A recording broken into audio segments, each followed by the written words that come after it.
John, do you see your face? Does anyone see John's face that his mouth is open, like constantly open on the screen? On the stereo screen, it's like he's Eli Manning. The lovely, majestic red peacock in his natural habitat. Notice as he shies away from the wild Pete. Look at the sheen of Pete's coat, obtained from the drink of hops, the eating of wild weeds. This song and dance, prescribed every Tuesday and Thursday. Nature, a wonderful gift.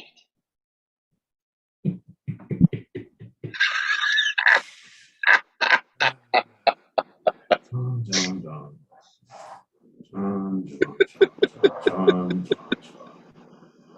Welcome, everybody. How can I be mad at one so simple?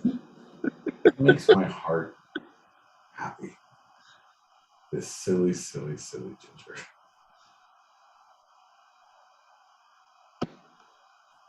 Stop sharing. Hey, let's have that shot now. Yeah, stop sharing your screen and I will.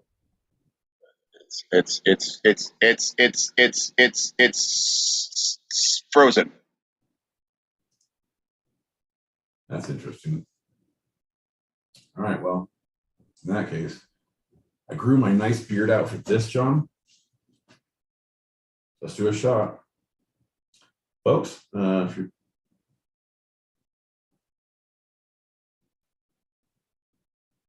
hey, the show must go on, John. Folks, if you're tuning in and you can't believe this is actually happening, goddamn believe it. This is my life with John L. Peacock.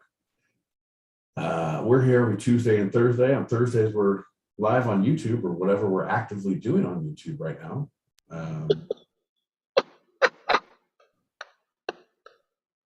Jesus Christ. He's like a child wandering into a conversation. Here, come on, John, do your shot. Cheers. Cheers. Cheers. Thanks for hanging with us, everybody. So far, just let me just sum up, John. Let me sum up. You were an hour late. None of your technical skills worked. In between the two, you were echoing. And now you're having a gay old time. Yep. That's all. Yep. Okay. All right. I just need to sum up for the audience, the people just tuning in, because I just need to catch up. And every time you stop talking, like your mouth doesn't close on stereo, it just stays open. Like once you start drinking like that, like what you're doing right now. Huh? And this is literally your favorite thing in the world, my mouth being open at any time, ever. No, it's not my favorite. It's like you're Eli Manning. Like, it's someone who just like, you're looking at something and you're like, oh, like the idea of being gobstruck, like, all right, if I didn't know that you were having a mental breakdown, that you're not thinking of anything, that you are just checked out. It's the Looney Tunes little like pecker, like doing the water drop thing, or like sheep jumping over something. No, because that you're not good enough at acting, John. Your eyes are too pertinent. No, because you look straight ahead. You don't look away at people. You're engaged. That's the best thing. If you can. That's the best thing. If you can take those pictures and you can. It's John's laugh for me. That was great. Hone your intuition, John. When you don't know what you're doing, that's when you're doing it right. When you try to do it, you're too good of an actor. You can't not do it. Not do it? Yeah. Think of, I don't know how Peyton gave Eli the good go get him, give the old college try, shut your mouth, you're catching flies speech before every game. But that's I just need to know. That's what I want to know from Peyton. I don't know about any of your Super Bowl wins. I don't know about any of your How did you talk to your brother when his mouth is open all the time and really give him encouragement without hurting his feelings? I need to do that. I have a mouth open guy that I feel like is a brother who gets his feelings hurt like a little bitch too. No, he doesn't play for the Giants right now, but he probably should.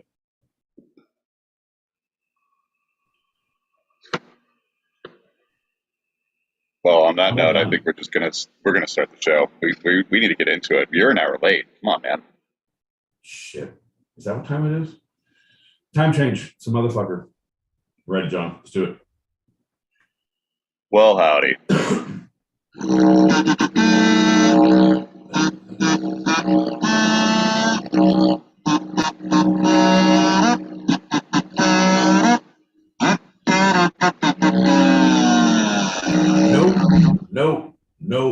No.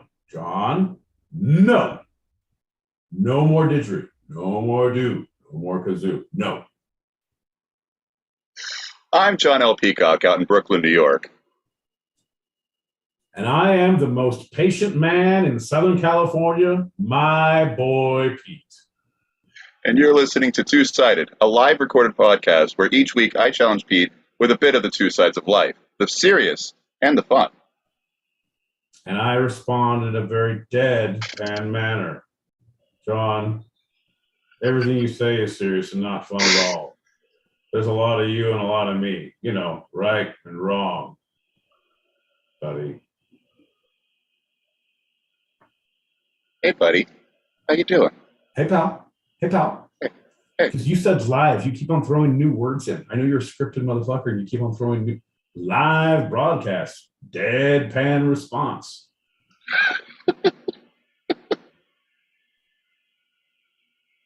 In 3 words, give us how you're feeling right now, my boy Pete. Not drunk enough. Well, obviously we're going to have to do something to rectify that.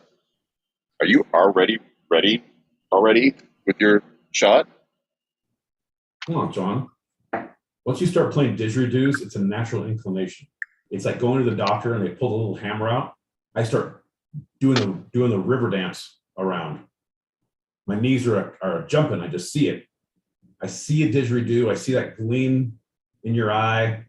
And it's like, nope, I got to drink. Drink. Don't think about what you want to do. Do the didgeridoo. Okay. Well, thanks for listening, everybody. Cheers. Cheers to you. Bink. Bing. Okay. All right. Okay. And that's going to lead us into our first lightning round. Happy birthday to you. Happy birthday to you. No singing. Okie dokie, I thought it was Sue's birthday, but I don't know. All right, he heard the whole birthday thing and he was really excited. We were going to surprise the party. It's Foxy Lady's birthday coming up. Oh shit! We gonna party? You guys save us any mushrooms? No. It's bullshit. Just go back inside. We're doing a show. Okay. Save some cake. He's the guy you want to never tell any plans to, ever. Right. Or lock him anywhere near where he can hear the plans that you're talking about. It's ridiculous. That's true. That's true. Ridiculous. Well, anybody who's anybody knows that the first lightning round of the episode is always a standard Q&A. My boy Pete, are you ready for the questions? I'm ready for the questions, John. My boy Pete, what is the perfect age? Just right. My boy Pete, what is the worst age to be? Not enough. Not enough. Okay, that's telling. Okay. In your mind, your inner self-identity, how old are you? Old enough to know better, John. And finally, my boy Pete, when do people lose their imagination? Way too fucking soon, baby. Way too fucking soon. Again, we might have broken our record for the lightning round quickness. That was well done there, my boy Pete. Fantastic. Thank you, sir. I just I've been taking a lot of practice. I've been taking creatone. I've been doing some weight gain shakes and some Metamucil to try and even it out. I've been doing. I've had a vaporizer going around while I'm sleeping, and then like a humidifier, and then I also have the dehumidifier in the same room. I have them fight it out, and I see which one's stronger. I see where who I stand with. Like I'm just doing a lot of soul searching, John. I'm doing a lot of things. So I think I'm gonna do better this show. I think I'm gonna do a lot better. Figuring things out. I heard that you had to position the humidifier and the dehumidifier far enough away because if they got close enough, they'd create a small weather system. Oh no, they do that. But the thing is, it's crazy when you have 4 or 5, because I didn't think they were fighting hard enough. They needed friends. So I did you know you can buy humidifiers and dehumidifiers in bulk from Costco? I did not. Yeah, it's amazing. It's amazing. I was like, can you get a forklift? I'm going to need both of those pallets. Why are you running some sort of medical ward? I'm like, nope, on experiment in my house. So, yeah, I've opened a Vortex. Shout out to buying in bulk. Yeah. Yeah, shout out to Vortexes. Yeah. We got a message, and then we're going to move into our first segment of the episode.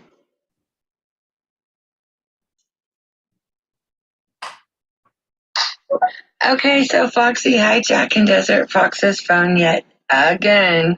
It's it just seems to be. Seen a pattern. Sorry, y'all. But I have to ask, since y'all are seasoned and all, what is the best birthday drink that I myself, the Foxy, should drink? And go. See, that's a tough one because now we're seasoned drinkers, and like the thing is, like, oh, what would we say if we were seasoned drinkers? What would we say if we're early drinkers? What would we say if we were drunk already, but we're in this specific locale? Oh, I'm on the coast. Am I? Is it Central Coast? Am I in the Gulf? Because don't get me started. Oh, West Coast. Okay, I'm La Jolla. Well, all right. Well, first off, let me just say, I would love to have a daiquiri. Daiquiris are the shit. They're just so fantastic and delicious. They're not the margarita, because I'm not a big fan of, but the daiquiri, and you can get them super fruity, and you can put more booze in there. And if you get the right place, like all the Bacardis, and you can have Bacardi floats, and you can it's a goddamn cocktail, but you're also getting fruit. It's amazing. My body's a temple, and I'm taking care of it. Or if you're trying to get fucked up, if you're a drinker, I would say like a flaming Dr. Pepper is always a fun drink if you're partying like that. Half a light beer in a little mug.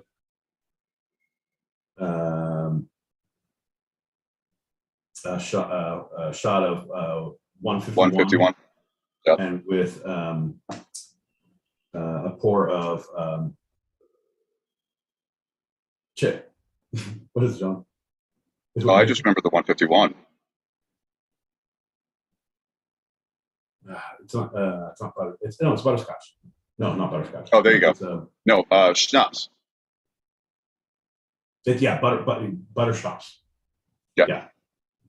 So you do that, and like you light it on fire, and it's like half and half. That's what it was. It was half and half.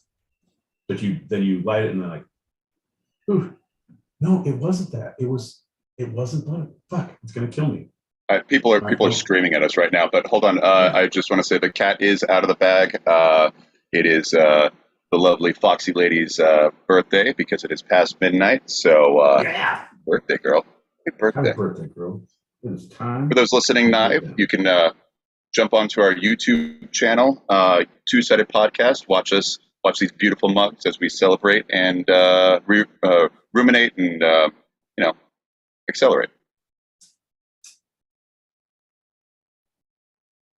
Yeah, it wasn't good. I lost it. Oh, you're doing good. I was waiting for you to go it's right here. Incinerate. Masturbate. Constipate. Jesus Christ. Okay. Masticate. Yeah. If you keep going like this, John, I'm going to send you St. Peter's Gate. Let's keep going, baby. Let's get another one.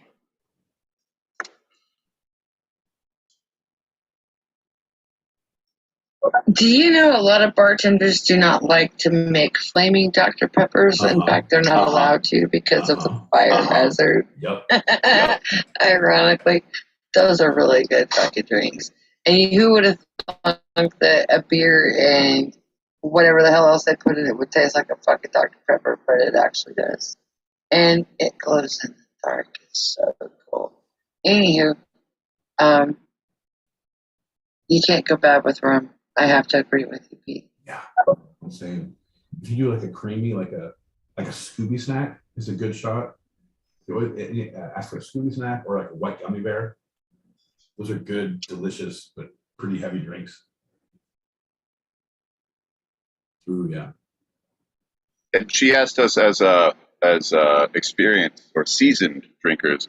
That kind of question always makes me think of my good friend was a breakfast server at a Marriott, and one of the big execs, like top of the chain, came and visited this specific Pi Marriott during breakfast time, and my friend just wanted to make random conversation, wanted to say something that wasn't the normal how's the weather. So he said, hey, what is the best breakfast drink? Not cocktail, just drink. Breakfast drink. OJ, whatever, glass of milk. Without thinking, he said Boilermaker. Breakfast drink. Woo. But dude, I'm telling you, when you've been working as hard and as long as I have in the executive game, John, you need a Boilermaker to get out of bed. You need a little Drambuie and a little absinthe to put you in bed. You pour yourself in, pour yourself out. Shout out to Boilermaker. Hey, half a pint of a nice light beer. Is that what you said? A Pilsner light normally, but yeah, light beer. Yeah. And you drop a shot of whiskey right in there, and you chug it back as quick as possible. Yep. That's the way to do it. Like it's a bit of an old-fashioned drink. Yeah. But if you're really drinking, like that's the thing, like to really drink it, like it's delicious. Like if you're drinking, because you could chug half a beer in an open glass, like you can chug it, and with a shot, put a shot of whiskey in there. Like you don't even really taste it, and the beer massive, like you get a twofer right there. Like, oh, you better pour the rest of the can in there and give me one more shot instead of the specials, the beer and a shot for like $6 or something. It's like PBR. That was back in the day when PBR was cheap. PBR and fucking house whiskey or something. Oof. Before it went from domestic beer to a craft beer. Shout out to PBR. Right, I'm telling you. It's amazing our livers still talk to us, John. I know. Of all the things we've done. Anyway. But that old-timey beer, it's one of our older ones in the nation, and the Boilermaker, which was a very big Wild West one because your beers were warm, and so it was one of the better ways to get the beer down. We're going to talk about ageism. Speaking of old-timey, we're talking about ageism. Ooh, okay. So the World Health... Which way? Are you going to define it for me right now? Yeah. Okay. I can't wait. Ready, go. The World Health Organization's simple understanding of ageism is that, quote, ageism refers to the stereotype, how we think, prejudice, how we feel, and discrimination, how we act, towards others or oneself based on age. That's it. They made it broad and simple. Yeah. Okay. No, I can handle that because we think of ageism. Most time you think of it going up the ladder versus down the ladder. And I've never thought of it in the fact of how you treat yourself. Like why they got to get on mental health. It's not your fault. Why are you going to say that? It's not your fault. Why are you going to say that, World Health Organization? It's not your fault, son. You just have a breakthrough. So with that understanding, the WHO sees that, quote, ageism affects everyone, Children as young as 4 years old become aware of their culture's age stereotypes. From that age onwards, they internalize the use of these stereotypes to guide their feelings and behavior towards people of different ages. They also draw on culture's age stereotypes to perceive and understand themselves, which can result in self-directed ageism at any age. Ageism intersects and exacerbates other forms of disadvantage, including those related to sex, race, and disability. End quote. Yeah, no, I okay. When it's weird that it comes up from the WHO instead of like a sociology, because it's how different ages of different backgrounds treat different ages, right? Because but the way they're worded is very. You look at like in Asia, and it's like your elders are so revered and respected, and Western I mean it is, but it's not the same. You know what I mean? It's like oh, there's oh, your mom's boy, your grandma's boy. There's a thing like that doesn't exist over there because everyone has the respect, it's a different cultural influence of how you see your elders. And the WHO is looking at this and addressing this issue specifically because they feel it is a health issue because it causes unequal forms of health care depending on ages, especially old, but also the very young. And so health officials have been treating people with ageism, which has been causing a deficiency in healthcare.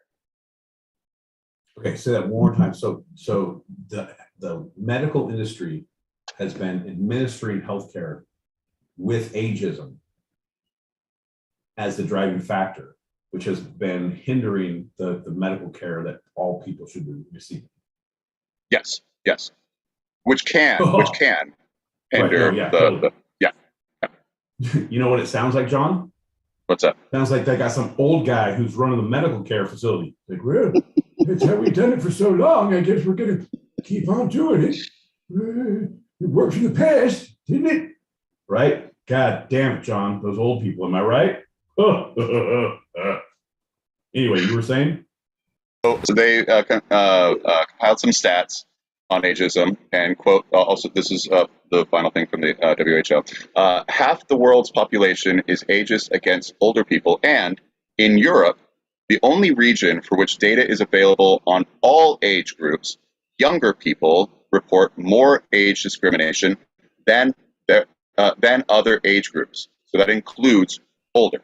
So we see that we know about it, and like you said, the general thought is ageism is you're old, you're too old. But the only place that has compiled any kind of data of all age groups on ageism, not just the elderly, we see that quite young feel more discriminated than any other age group. Let me profit this, John. Okay. Hear me out. This could be a I don't know. But so we don't study it because the younger people were like, kids, what are they gonna do? So they studied over there, and it's like, okay, little boy, do you like it when old people tell you what to do? No, they don't understand. I like playing. Like, I feel discriminated against. And the old people are like, they don't even give me their seats in the subway anymore. They're discriminated against. How about, let me proffer this, there's just fucking sensitive assholes all through life. And they're either going to be too sensitive and they're not going to be able to hang, young or old.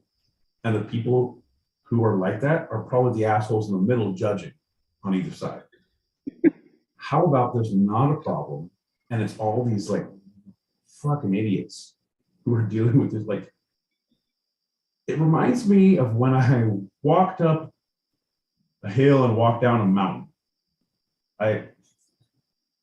Awful. John, I just think there's a lot of assholes in the world, and it's like young, old, and just because you're old, I have to like, oh, No, I can yell at you and it's not discriminatory because you're old, you're an asshole.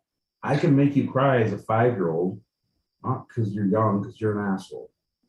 I'm pretty sure that baby's racist. Look at that fucking baby. Fuck that baby. Fuck that old guy over there. Yeah, no, okay. I'll get off the subway. All right, fuck you guys. You guys are all dicks except for you guys right here. Junior high, high five. Okay, don't touch them. All right, I'm on. Junior high, yeah, the perfect age. My worst years of my childhood were junior high, so that's not any discrimination. Oh, I guess it's self-discrimination. Never mind. I would expect that it was more that they were asking, "Hey, young man, have you ever felt that an adult was talking down to you, or that they were talking like you didn't understand what was going on when you perfectly did?" Because you're a fucking kid and you need to be talked down to. I don't know how you were raised, but sometimes they need to be talked down to, and sometimes they need a goddamn fresh one. So to finish out the WHO's report and stats, ageism can change how we view ourselves, can erode solidarity between generations, can devalue or limit our ability to benefit from what younger and older populations can contribute, and can impact our health, longevity, and well-being, while also having far-reaching economic consequences. For example, ageism is associated with earlier death by an average of 7.5 years, poor physical and mental health, and slower recovery from disability in older age. Ageism also increases risky health behaviors such as eating an unhealthy diet, drinking excessively, or smoking, and reduces our quality of life. In the United States, 1 in every $7 spent on healthcare every year for the 8 most expensive conditions was due to ageism. Average of $63 billion in total. See, and it's all about, it's how, it is that. It's how people are judging, but it's truly your self-confidence. It's truly your self-worth. If you didn't believe in yourself in your teens and your middle ages, you don't believe yourself as an old person. If you did, you will. No. DJ Sumi Rock. You know DJ Sumi Rock? Yep. She's the 82-year-old cook grandma in Japan. And when everything closes down, she goes and DJs at the club and spins fucking house music. Yeah. Because she's like, loves her fucking electronica. Like, fuck you, I love the party. So anyone gives her shit, like, fuck off. I'm doing my fucking jam. Like, you need to go home. Okay, you need to suck a dick. No. Like, we could disagree to disagree. That's right. It's the thing, if you're confident and like no one's going to tell you anyway, no one's going to tell you then. But if you're like, oh, they don't like me because I'm old and I'll sit in a chair. You know what, man? John, no. You have testicular cancer. I'm going to get a cape. I'm going to fight crime. You have 4 months to live. Crime has 3 months to live.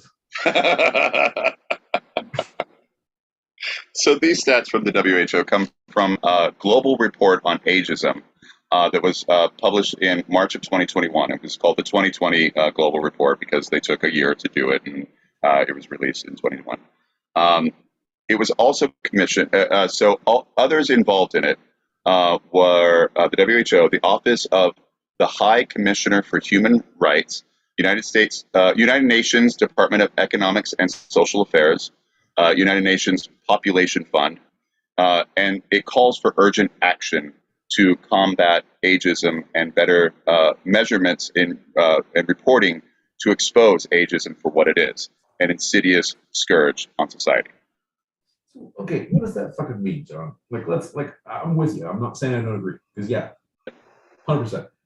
We need swift action on the scourge. Okay, so how do you take swift action for people saying, you're old, you can't do it? Do we give all the old people taser guns? Say something again. All the beanbag launcher in their cane. Say something to me, motherfucker. Well, they actually have recommended strategies. All right, John, I'm listening. Let's see what you got. So to combat ageism, quote, 3 strategies work in reducing or eliminating ageism: policy and law, educational activities and intergenerational interventions. I'm sorry, educational activities and intergenerational interventions. So policy and law, educational activities, and intergenerational interventions. All right, so policy and law, you can set things up so there's more laws if you offend someone who's old, and there's policies of like, hey, don't discriminate against old people because we don't have that now. Okay, cool, fun. So there's more penalties Sure. if you fuck with someone. And then you said education. So education would be like, it'll be a 1-unit class in a community college, or we'll do a booth at a street fair once a month. Hey guys, old people are people too. Hey, please stop pushing our old volunteers. Thank you. Old people are people too. Education and intergenerational intervention, John. Yep. So is that we're going to come. Here's what we do. We have a squad of senior citizens, see? We all drive 1964 Eldorados, one to a car, in a big long train, very slowly. We ride to someone's house where we heard there's a granddaughter visiting her grandparents. We're just going to come in, no problem, and have an intervention. Now, boy, John, what does that mean? Intergenerational interventions. Like when a young person assaults an old person, they're like, all right, let's talk this out. hey, stop punching. What does that mean? What does that mean? Well, my boy Pete, I gave you the ding, ding, ding because you were right. You used almost some of the same terminology of the WHO because they I'm not going to say all of it because you said it, but I'm going to use a couple of. So policy and law, addressing discrimination and inequality. Boom. The educational activity, enhance empathy. It's they're not so bad. Boom. And dispel misconceptions, right? And intergenerational interventions, which bring together people of different generations, can help reduce intergroup prejudice and stereotypes. And so if you get them all together, they're like commonalities and blah, blah, blah. Fuck that, John. I'm sorry. You know what that is? That means a tax break for McDonald's because they're hiring senior citizens and high school kids. Same with Walmart. All right, so what we're going to do is we're going to build more Walmarts with McDonald's in them. They already have them. Shit! Look at the intergenerational interventions we're having. Would you like fries with that? Tell them, Cletus. What the fuck? What's wrong with that? Hey, Leroy, you the guys are going to go smoke a doobie after work. You want to bring some of your blood pressure medicine and get down with this, bro? You want to go Tracy's? I'll give you some. Yes, I do. I'll give you some Molly. What you got? I'll give you some Molly if you want to give me some of those erectile dysfunctional pills and maybe one of those sleep enhancers. My young man, I've been rolling my face off since you were a twinkle in your mother's eye. You got yourself a deal. That's how Walmart, McDonald's get the tax breaks right there, folks. We're going to do that sketch in front of Congress. We're doing a Senate hearing of why these tax breaks aren't good. It's like, maybe you guys aren't seeing it. Maybe we need to do it in theater. John, go. And we'll put on hats and do. Senator, please, one moment. I do not yield the floor. I'm just saying. We are so enhancing empathy right now. We are so enhancing empathy. Yeah. But it's weird because we're just middle-aged people, and now people are going to hate all people who do theater. So that's kind of bringing everyone together in the hate of theater. Nice, man. Bridging gaps. Yeah. Hey, they can't hate each other if they're too busy hating us, man. Common enemy. right? The enemy of my enemy is my friend. People of the barrel, baby. That's right. Oh, shit. So the response to control the COVID-19 pandemic has unveiled just how widespread ageism is. And this is that national report. Older and younger people have been stereotyped in public discourse and on social media. In some contexts, age has been used as the sole criterion for access to medical care, life-saving therapies, and for physical isolation. Yeah, bro. I don't see a problem with that. That's triage, baby. You look at just like you're playing the fields, you're playing the triage numbers. You're in a battlefield, and there's thousands of people falling at your feet. Like, all right, that's a sprained ankle. You lost a finger. All right, you're 35. What, you felt sick running? You are running? Okay, sit over there. Moving on, moving on, moving on, moving on. I get it. And it's like, okay, you're 70 years old. Yeah, come to the front of the line because you're already at risk. You're 6. Come to the front of the line. You're at risk. It's those, I get it. In those, but in a normal situation, no, fuck that. But Well, all that means is our medical situation, our medical system is fucked up. But even in where there's universal health care, they were overrun too. So it's not the end all be all cure all.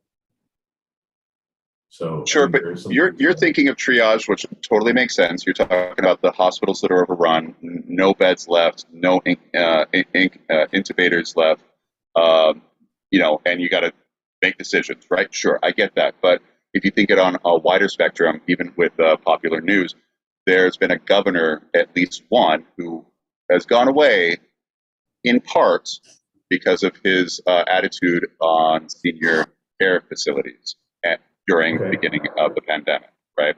Okay, I'm with that. Like there is a. So it's not just the doctors. It's not just yeah. Right. Yeah, but at that point, like your facility managers, the nurses, the doctors there on call, you're all culpable. You're all part of that problem. You're all. It's not sweeping government decisions, because I've worked in places where it's like, see something, say something, like, oh, this shit ain't right. Like, I'll burn this motherfucker to the ground before I come back here. Right. And so you have the choice. You have the ability to stand up, to say something, to do, to advocate for not only your workers' rights, but your customers, your patients, your everyone's rights. Whoever, right. However you want to classify that. You have that ability. So that kind of shit that happened, yeah, it was. He did a lot of brushing under the rug, but it was all these places that had the same mindset. Across the nation, across the world. Right, a lot of the places, right? Like, yeah. And I don't know specifically, but I would wager a bet that they were told to make those kind of decisions and say who's going to live longer, who has more of a chance, who needs that intubator now, and who might not have it tomorrow because they'll be dead anyway. And yeah, so it's individual choices, it's systematic choices, it's wide sweeping, and also one-on-one, and that's what the WHO is saying. That's why it's such a health issue. Yeah, no, it's a health. I just don't know if that's the reason for it. It's a corollary concern. But it's not the causation. The fundamental issue is that we just didn't have enough resources. It wasn't, if you had everything to go around, everyone would get care all the time. But you didn't, so who are the first people to get overlooked? The lower class, the elderly, who are not coming to a hospital, who are in an assisted living facility, who are already been put away, you're already put to the side. If you're coming in for treatment, it's hard to sweep you under the rug that quickly, because you're going to get first-hand treatment, because that does qualify. Same thing with like, dude, yeah, I put that on my, I changed my do not resuscitate form on my door to like, hey, I'm a smoker, get me first, because I get the first intubator with the COVID. It turns out That's a pre-existing condition, motherfucker. Sign me up. And you're right. I'm not saying that ageism was the biggest or even the main form of discrimination that caused inequality in healthcare, especially during this pandemic, especially during that time. Right? We're talking those 3 months when everything was overrun. I was in the epicenter for those 3 months. I saw those hospitals get overrun. I talked to nurses who were working on a day-to-day basis during that time. Why weren't you? So I get why weren't it. you at home? You should have been at home, sequestered. You were the Well, outbreak monkey, weren't you? You were going to the airport. Jesus Christ, John. I was sequestered, but my sublet came in 1 month before the pandemic as a traveling nurse, and she was at a cancer ward, so she wasn't brought in for the pandemic. She was just happened to be here 1 month before and had to stay for that big thing, and so we heard a little bit of the front line. Right. I didn't know. Reports. I need to figure out some good sublet places because I want to be a traveling salesman and sell snake oils. Town to town. Get out of town right before the sheriff knows that I had his daughter. Are you going to be a man who sells potions in a traveling show? Okay. Shout out to Elton John. So the findings from this report. Ageism sweeps into many institutions and sectors of society, including those providing health and social care, in the workplace, media, and the legal system. Healthcare rationing based solely on age is widespread. A systemic review of 2020 showed that 85% of the 149 studies age determined who received certain medical procedures or treatments.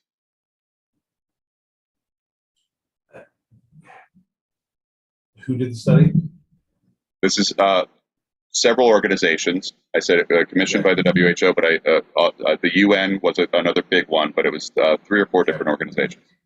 Because that's one thing that I read a really interesting piece on about universal healthcare and the approach that citizens in the UK have to healthcare versus Americans or Western society, like North America, is we are so unsure about everything that we cling to life.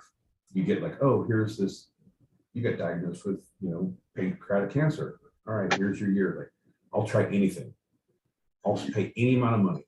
I'll put my entire home, my entire family in the poorhouse for this weird possible trial that might work for possibly 3 more months.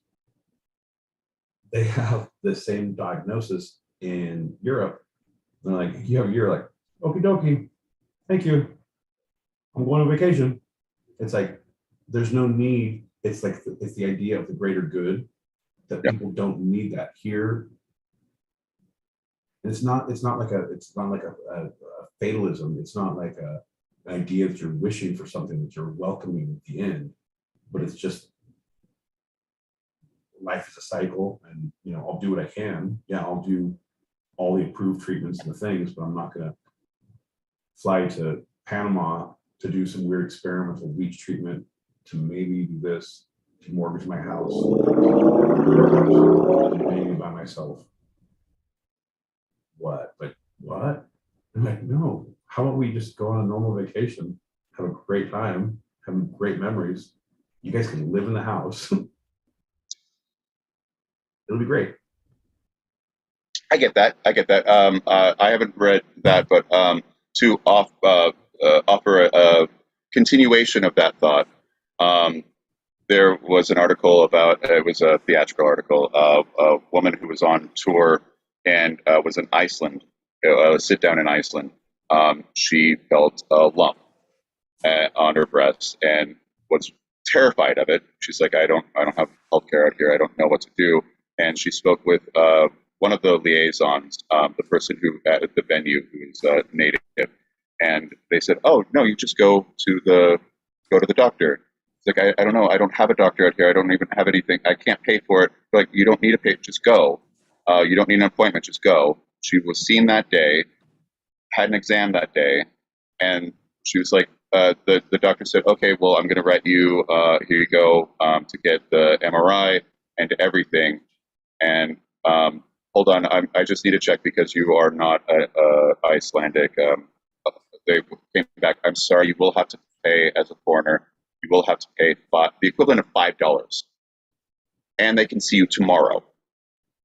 Right. And within the week, she got the full diagnosis of prognosis of what was going on. Fortunately, it was a benign lump, and it was fine. But that would have been stretched out with insurance weeks, if not months, in America. Right. And then thousands of dollars with copays and different things like, oh, because you hit your minimum already. And yeah, it's only $50 copay every time you go, but then your operating minimum is this. Here's your copay for this. Yeah. It's right. You should read David Sedaris' book, One Day Me Talk Pretty Too, where he goes, he just got married. He moves with his husband to France, and he was like, doesn't speak any French and refuses to take any languages. Like, no, I'm not going to do it. Just like, no, bah. Loves his house, does his thing, like then has to like go into town and do the things. But one time he broke his leg, and like he did a whole bit on, like a whole thing on going to the hospital. And it's the same thing. Like they didn't send me a bill. They said it. They put me in a cast right then. I didn't wait. I was in and out in like an hour and a half, and like no bill. Like, wait, what? It just the idea. So those societies, so those societies that have that, the thought that we don't have is preventative care is so much on the forefront. And so when you do get that prognosis of like you got terminal cancer, it's like, okay, well, I already did. I've been checking things. Right. Yeah. It's probably not even stage 4 because I've been there's so much access to preventative healthcare that I can even see what you were talking about with that mentality of I don't need to be a burden on the system. The system has helped me all along, and this is my time. Instead of like, I couldn't spend the money, now I'm going to spend all the money because I got so far, I'm on stage 4. Right. I can't take it with me when I go. Plus, I'm not leaving with goddamn great kids. They haven't done shit for me lately. Someday I want to have kids that I hate and I take all their money before I die too, John. The dream. The dream. Continuing the quote, both older and younger adults are often disadvantaged in the workplace, and access to specialized training and education declines significantly with age. Ageism against younger people manifests across many areas such as employment, health, housing, and politics, where younger people's voices are often denied or dismissed. End quote. Right, but I feel like that. Yeah, no, that mentality though. Again, I'm very interested. It took place in 2020, and that was the year. Like, I feel like that's not true. That was true, but now it's in the last like 4 years, it's shifted so much where there's such a younger voice, such a younger movement, the old guard is going out. And then we had so much hope, like, oh, it's going to be great. And then you were like, oh, I knew so many assholes in school. That's the younger guard? Shit, man. Now I got to get involved to stop them? Is this how He-Man started? God damn, I need to find a Castle Grayskull. I already have a fucking foe. Derek. Fucking rugby captain. Bullshit, Derek. Anyway. There are many different ways to I have the power. Categorize ageism. The big 3 are looking at institutional ageism, interpersonal ageism, and internalized ageism. So that's the one that you were a little surprised with, right? Institutional, the system. Right. Interpersonal, one-on-one. Internal, I have it on myself. Yeah, that's bullshit. Like, they shouldn't be worried about that. That's something between someone and the therapist. Like, if you're like, I'm too old to do that, yeah, then you are. No one needs to convince you. You've already shut down to the world. Your idea is that you're too something or not enough something. You just happen to now throw age into whatever you're too much of or not enough of. That is your life. That is your saying in life. And no one's going to change you now. Fuck you just because you're old, but also fuck you because you're not open to different things. Two different opposing categories of ageism. Wait, I'm not done. Okay. Institutional, yeah, because like you can't hire them. You can't say like, but you can't ask them how old they are, right? But you can look and like, oh, that's why so many people dye their hair, and like, oh, okay, all right, fair enough. Fair enough. Interpersonal, John. That's come on, John. What? Because she too old? You ain't gonna take her out. Come on, John. Come on. She has a retirement plan. She owns her own house, John. You know you want a vacation in Mohawk. Come on, John. Who cares if she's 70? She gives a hell of a back rub. I love her Miata. I didn't even know what a 401k was until I met her. Right? I thought that's what her age was because you should see her face. Turns out it's a retirement plan. I hope that kicks in soon. Okay. Okay. So the one is hostile ageism, which involves someone having openly aggressive beliefs about age, such as that teenagers are violent or dangerous. Hey, what do you think the other one is, my boy Pete? If the one is hostile, what's the other form of ageism that would be an opposite but parallel? Cougars. Cougars, man. Yeah. Blacker the berry, the sweeter the heat. It's older the berry. Yeah, she's blacker than a motherfucker too. I'm saying benevolent ageism. Yeah, no, that's what I am. I'm a benevolent God, John. Do you want a happy God or a benevolent God, John? You keep that up, you're gonna get an unhappy God. So benevolent involves someone having patronizing beliefs towards people based on their age, such as that other old adults are childlike and require guidance with their basic tasks. Let me help you across the street, old lady. Is it weird that I insist on cutting your mom's food every time we get together? And like, not even when we're at dinner. Like, I go into her fridge and I start cutting things up. This is for your own good. I don't want you to choke on anything. I can see how that can be very offensive now. I do. And the final categorization of ageism depends on whether a person is conscious of it or if they're not. So conscious ageism and subconscious or unconscious ageism. Okay, but isn't that a cop-out though? Because that's the same thing as like, oh, you gotta let your grandpa slide by with his comments. He's just from a different time. Like, yeah, it's unconscious, but at the same time, isn't that something that just old people say? So if it's unconscious, like, hey, is it because they're old? What's that old saying, John? You can't teach an old dog how not to be racist in public. Not to lick his balls in public, I think. No, that's my grandpa. Oh. He had 2 ribs taken out. After he went to the Marilyn Manson concert, he said, I found a new leash on life. Weird. And his ball sack was so extended that he actually did. Easy. Jesus, John. You don't need to put visuals with everything. So this national poll of healthy aging found that 82% of older Americans reported experiencing ageism regularly.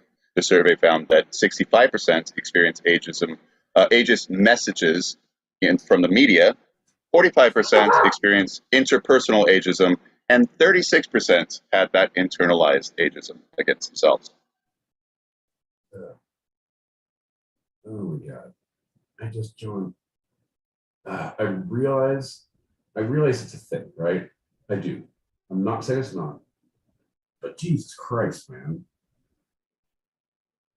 Let's get all those fucking sane people together and like, how many feel like people judge you all the time because you're not as good as them? Yeah, they think they're better than me. Okay, you already have a problem. How many people are judged because you wear stupid clothing? looks like your mother dressed you in the dark. Yeah, they look at my shirts. And I said, Ross dress for less. And they said, nope, they're Marshalls. And everyone snickered, and I didn't know what to do. Yeah, again, stupid. How many people feel put upon by the cars they drive? Stupid. Oh, these are people who just internalize that I'm not good. And it's funny that those same people are the ones who internalize, like, I also judge myself about being old, wearing dumb clothes, driving a bad car, having bad taste in music, just being a real all-around bitch. I don't know how to sleep at night, John. I don't know how to sleep at night. But there's a thing. It's a thing. It's a thing. But fuck your studies. It's a thing, but fuck your studies. And you called it out at the very beginning. You're like, why am I looking at the WHO? And it was because of that huge poll. But the APA, the American Psychological Association, just as you said, those should be the ones talking about it, have taken all of this data on ageism.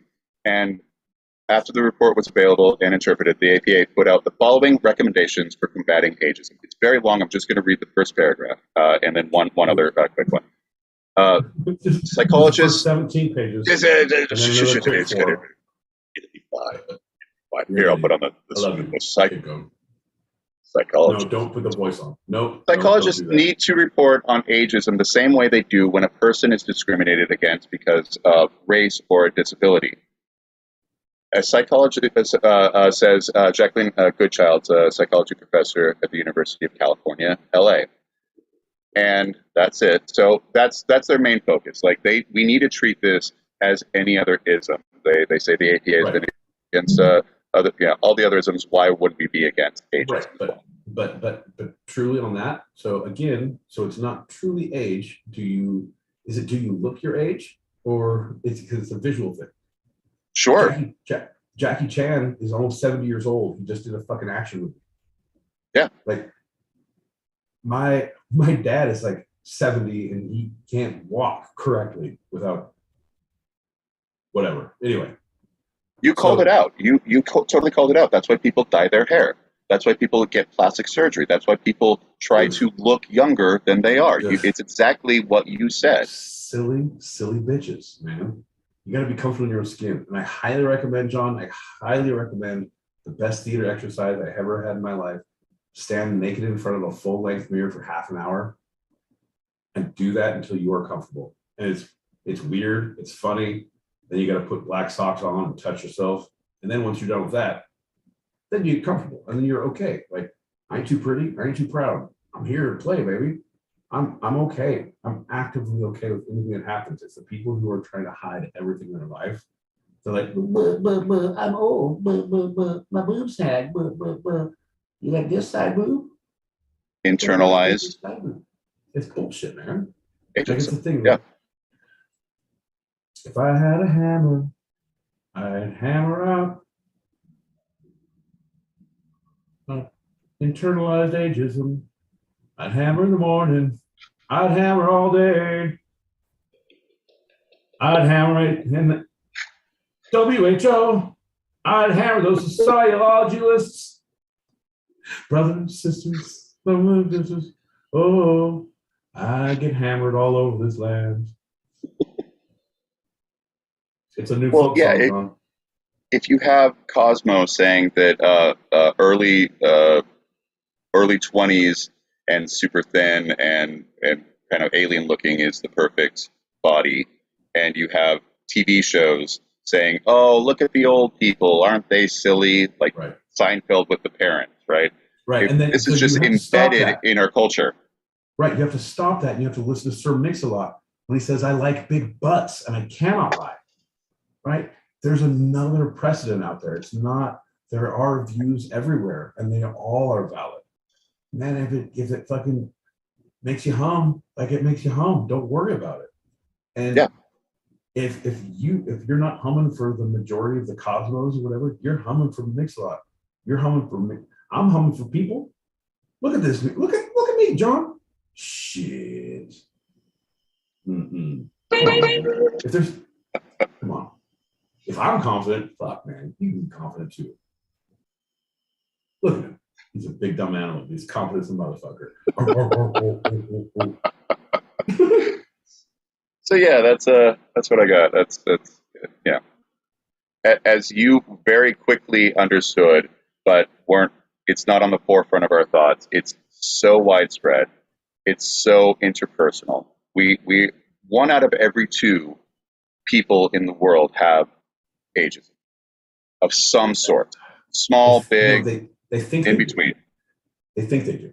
That's the thing. Is like if you and if you manifest it, if you think it, and who is anyone to take away your truth, right? So if you think it, then it is so, because if you live in a world where no one can take the truth away, then it is, right? So I experience ageism. Oh my God, I experience it twice a day. I experience sexism. I'm a hot piece of ass. People whistle at me all the time. You walk through the park, there are birds. I hear them whistling. They're the bushes, and I know they're about me, and I'm not a piece of meat. I experience it, and I will put that down in a goddamn. If a survey says, yeah, if we did Family Feud, and I get it too. Sorry, no. It's however you think it is. It is. It's not truly like I don't want to go back on a same note, but if you're Marlon Perkins up in the trees, shh, I'm going to stand up here until Jim wrestles the alligator and see what happens. You just fuck off and observe. You're not observing. And this is, I get my little checkbook out and like, boop, there's ageism, there's ageism, there's ageism. You're not watching it. You're taking people's word on what they're experiencing, and people's ideas of their experiences, of how they're belittled, beleaguered, affronted, just all is so varied and so wide. I just don't trust it. I truly don't. Well, this report was not just a survey. It was not just like, how do you feel? It was that had the survey, but in addition to that, they really took in the open data that we have, and so the media posts, the social media posts, the TV shows, the Cosmos, everything that I was talking about, that was taken into account, because it said, right. Anything that looks at age, they were looking at it like, is there a discrimination there? What you're saying is exactly reinforcing my point. Correct. So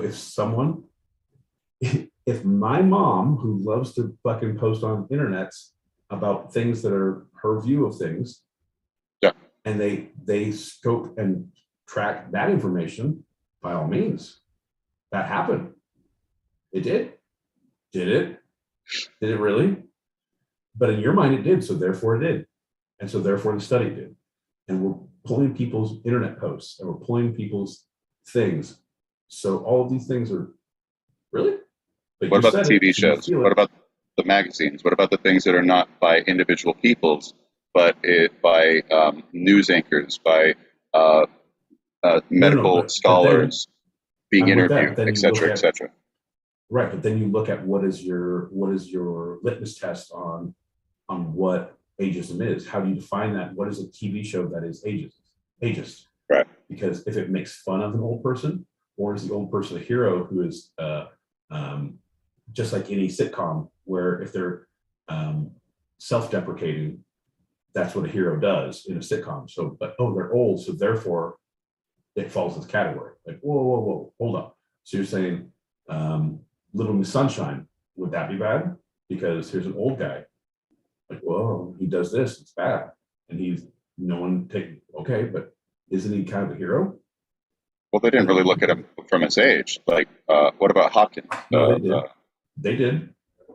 They did, because Grandpa, you can't live by yourself. You have to live with us. You can't be alone. And he happened to be closest with the youngest in the class. So actually, that might be a great example. Yeah. Right. Okay. So I'm just saying, right? But these are the things, if you take that into account of here's my study, and if you're looking at the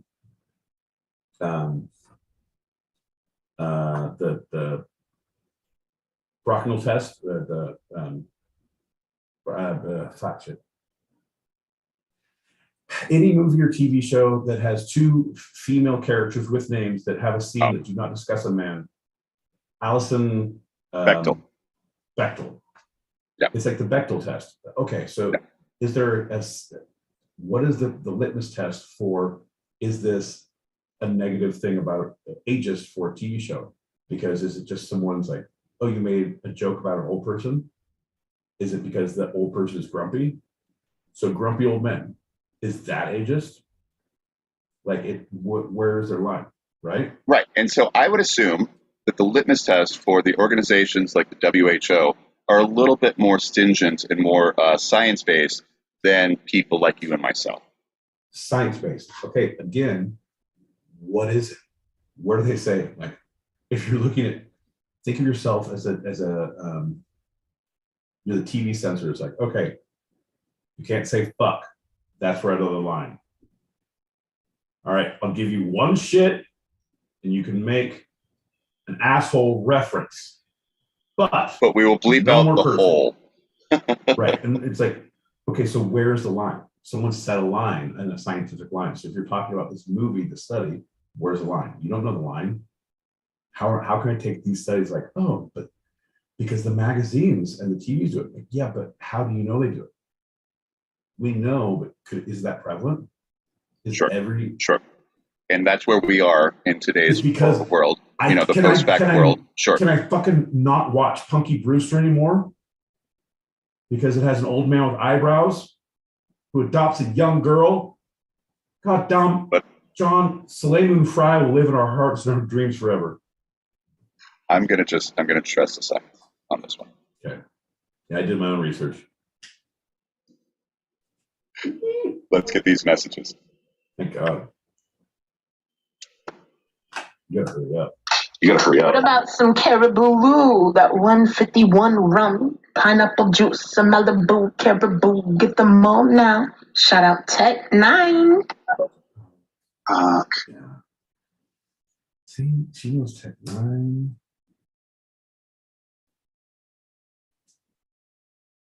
Buddies, before he got testicular cancer.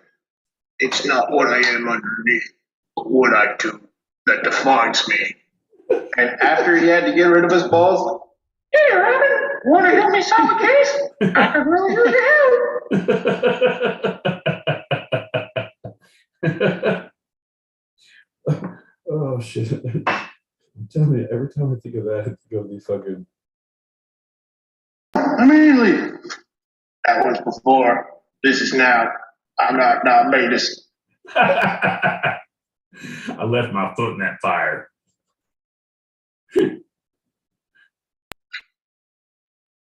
All right, so from what I understand, it seems to be, I've heard that it's reported that all these men are gay. Like, it's homosexual sex that accounts for about 75-80% of the monkeypox cases. So if you're not gay, you have a better chance of catching an actual monkey. What? What if it's not either one? What if it has to do with the fucking DNA testing and the fucking vaccines, and they're just flipping switches? That's a creepy thought. Yeah, I've looked a little bit at the monkeypox, and I actually want to do a segment on it. I want to do more research. Not quite what we're talking about right now, but I've been seeing some of those big stats that you mentioned. Yeah. You had no retort. You're just saying that you wanted to do it in the future, John? Jesus Christ, man. All right. Yeah. So John wants to do a show in the future. I want to be more informed. How about use the information you have? I'm just saying. Internal ageism. That's what so many of my peers have a problem with. I'll be like, let's go to this drag show tonight. And they're like, I'm too old. Like, bitch, you're only 40. The fuck is too old? Like, one of my best friends is 69. Fuck out of here. Ageism is work.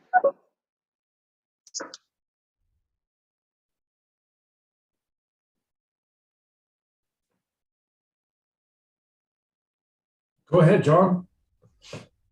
Keep playing the messages or do the thing. Ageism is what? That's it. That was the last message. Oh, okay. Cool. All right, never mind. It's hard to go back and hit on specific things you want to, like, oh, need to answer that question, and you fucking hammer through with the bad answer and then hurry on to the one last message. No. Don't go back. Don't reiterate. We've gone too far forward. That's why I'm saying boo, John. Fucking boo. We'll talk about it another time.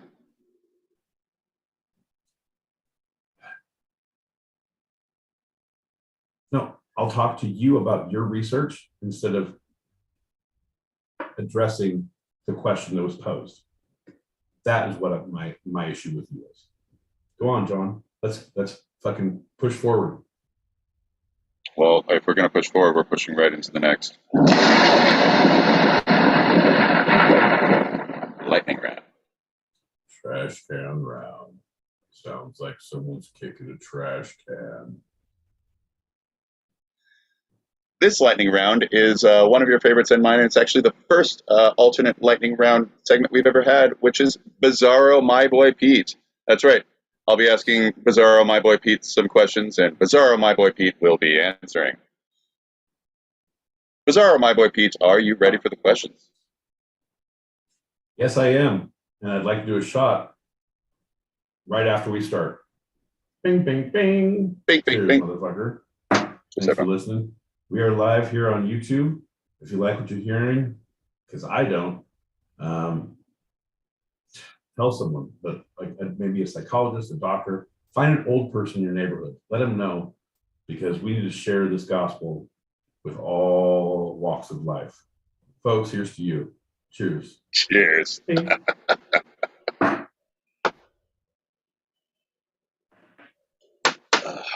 That's right. You can Oh, shit.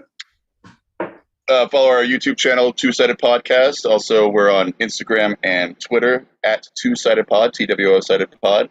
On Spotify and all the other podcast places, we are Two Sided. And if you want to throw a topic out there for our serious or fun segments, or if you just want to come on to our Tuesday open chat shows on stereo, which we do live every Tuesday and Thursday, 8 p.m. Pacific, 11 p.m. Eastern, you can email us at twosidedpod@gmail.com, twsidedpod@gmail.com. And if you'd like to go out for cocktails and after dinner drink, and maybe a little pre-breakfast mimosa, you can find us at the Two Sides of Farmers at farmersonly.org. You can also log into fansofus.edu. It's a whole institution. We're hoping to get acclaimed, not accredited, but just acclaimed in the next year or so. Yeah, but all the emails tie back to twosidedpod@gmail.com. It's TWO sidedpod@gmail.com. Tell your friends. Tell your parole officer. Tell someone. Bizarro My Boy Pete, what is the perfect age? 69. Bizarro My Boy Pete, what is the worst age to be?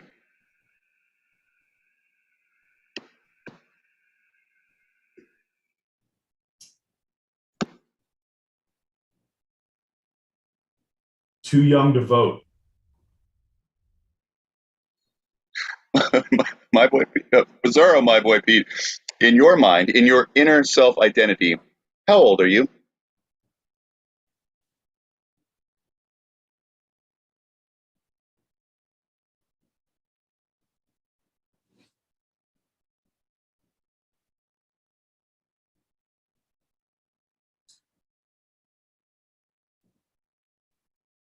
Just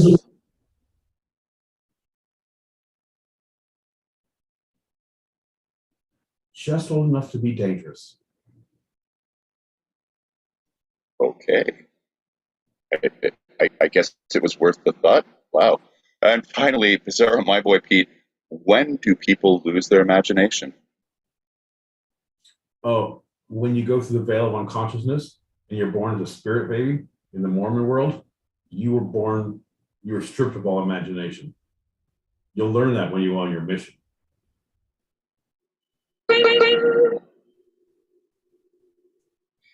Son of the bastard.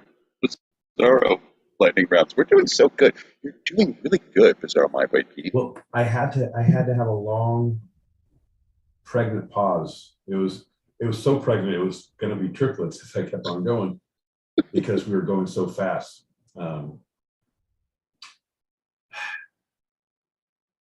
I love answers that are not direct answers. That's my favorite thing. Favorite color? Clear. Would that be deflection, or is that something else? I think you're doing deflection by asking those questions the wrong way. See how that works? I'm rubber. You're glue. Whatever you say bounces off me, and you're an asshole. Well, I'm gonna cheers to that with a bowl. So smoke them if you got them, everyone. Now is the time as we're going into our final segment of the episode to have it. So cheers, everybody. This is the time that you decided to smoke weed again. Oh, wait, hold on. Bizarro Pete, still in the system. Hey, everybody, this is the time when two sight we get ready to smoke weed again. Fuck yeah! See what I did there, John? I juxtaposed myself. I did a little tit for tat. I said, you like this tit? How about this side tat? You have a tat on your side boob? That's awesome. You juxtapose, is that like you were inverted? Bullshit. Well, no, he was. I got a great picture of it. It was great. So you were Mach 3, inverted with a MIG. And exactly what were you doing up there, John? Hanging out, playing Nintendo. You know, give it the bird. I'm sorry. I hate it when it does that. Shout out to the ever young Tom Cruise. Well, lucky for you, your hot shot moves work and you were able to get the MiG. But let's use this as an example of what not to do when we're engaged in combat, John. You don't think I can fuck around? Bro, I got this on movement lock. Dude, okay. So you don't know how timeless Tom Cruise is and how much work and how much the Church of Scientology has saved his looks until you see him next to Kelly McGillis. She looks like my fucking mom, bro. And Tom Cruise looks like Tom Cruise. It's 1980s crazy. original Top Gun Tom Like Cruise. Risky Business. Well, Yeah. 87. But yeah, Risky Business for fucking all the right moves. Ooh, shit, son. All right. He looks younger than Tom Cruise in Born on the 4th of July. Well, yeah. Well, the thing is, that is true. That is very true. But anytime you're working with Oliver Stone, it automatically ages you 50 years. Automatically. I've seen it 100 times. You seen Kevin Costner and JFK? Ridiculous.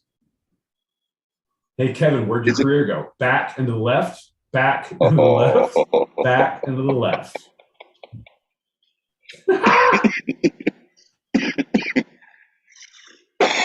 Oh, all right. Let's do this. Cheers to all of you. Get your bowl ready? Doing more shots. You know, I'm smoking bowls. So I don't know where we're at. I feel like a Muppet who I'm just operating the head, and there's like two interns behind me operating the arms. Like, grab this. Okie dokie dokie, burn the. Oh shit. Are we smoking more weed? Are we doing shots? Burn. I'm ready, John. Birdie, smoking birder.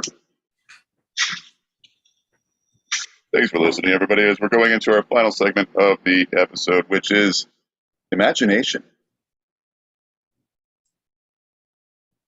A word expectations. And that is the theme of this show. Because thus far, we have not been challenged mentally. Imagine you are listening to a better podcast. Imagine you had a podcast that had its same name across all social media platforms. Imagine if they didn't demand you hit that subscribe, like, and alert button every time they goddamn talked. Just imagine. All right, John, ready? That's pretty hard to imagine there. Imagine all the people. If you say something about fucking one of the Beatles who didn't make it in front of New York, so help me God in this show, I will go take you to Strawberry Fields forever. A 2015 Times of San Diego article. Hey, shout out to the Times of San Diego. Quote, if I told you that you have access to a lab or workshop where every single one of the greatest inventions were conceived, would you use it? There is something about this lab where genius takes place, where things like the internal combustion engine were designed, the genetic engineering was conceived, where nanotechnology, the Large Hadron Collider, transistors, nuclear power, electricity, and antibiotics were all imagined and brought to life. If that were the case, would you use this lab? Well, your imagination is literally this lab, which I have described. Oh, okay. You weren't asking. You were trying to read something. All right. I thought we were having a conversation like two goddamn humans, John. No, that guy's quote was a little weird, but I guess I wanted to start with yeah. Yeah, the answer would be no, because it sounds like a lot of work, and it's probably far from my house. And I don't like to go that far. And also, is there an In-N-Out nearby? Because if there's not, I don't want to go there. And if there's one in between, I just want to go to the In-N-Out and come home. Can I tell my friend about the shop? He'll go. He's cool. I vouch for him. As Napoleon Hill, furthering the quote, discusses in Think and Grow Rich, a man's only limitation, within reason, in his development and ability to use his imagination, is his development and ability to use his imagination. In general, most only realize that they have an imagination and very few know how to use it. See, but it's just, yeah, no. That whole idea, like now you're just taking like weird snippets of things like, oh, the only thing we have to fear is fear itself. All right. If you can only imagine the fear, like, yeah, okay, this is all imagined. Everything's imaginary until you physically feel it. And that's like, oh, are you a sociopath? Are you a psychopath because you don't understand how feelings work? Oh, you're not? Oh, welcome to the goddamn human race. Yeah, you understand what imagination is. Like, I can imagine what it's like to feel your pain. I have empathy versus a sociopath who cannot imagine that. Sure. But we all have the ability. We all have the fucking thing. You know what I mean? Like, yeah, most of us. Like with great education comes great stupidity and simpleness, because they're like, found that all people must continue breathing to stand upright and speaking clearly. If one ceases to breathe, the oxygen levels, or as some call them O2, will decrease in one's bloodstream. When thus happens, all motor skills cease to function as adequately. Oh, you mean you gotta breathe to live? Yes, exactly. Fuck science, John. Yeah, hey, empathy, imagination, the idea that you are something else, that you can imagine yourself in a different spot, that you play Little Bo Peep and the policeman in the bedroom. Like, that's a fucking, I wouldn't have come up with these great ideas if I didn't have imagination. Imagination. If I didn't watch Reading Rainbow, if I didn't watch 3-2-1 Contact, I would be the sexual beast and experimenter I am in the produce section of the local grocery store. But I did, and I am. So there are two general forms of imagination. There's some subsets, but we'll get those later. But these two general forms are synthetic imagination, where you take existing concepts and amalgamate and rearrange them into new combinations. This creates nothing, but it simply works with the ideas and material which is already present, and it is the faculty in which it's used by most entrepreneurs. So it's the yeah. No, unfortunately, I'm sorry. I'm putting this in very layman's terms of the stupidity of that. I understand it. Like, oh, you mean spank bank? Like, tuck that one away. I'm gonna hold that little image.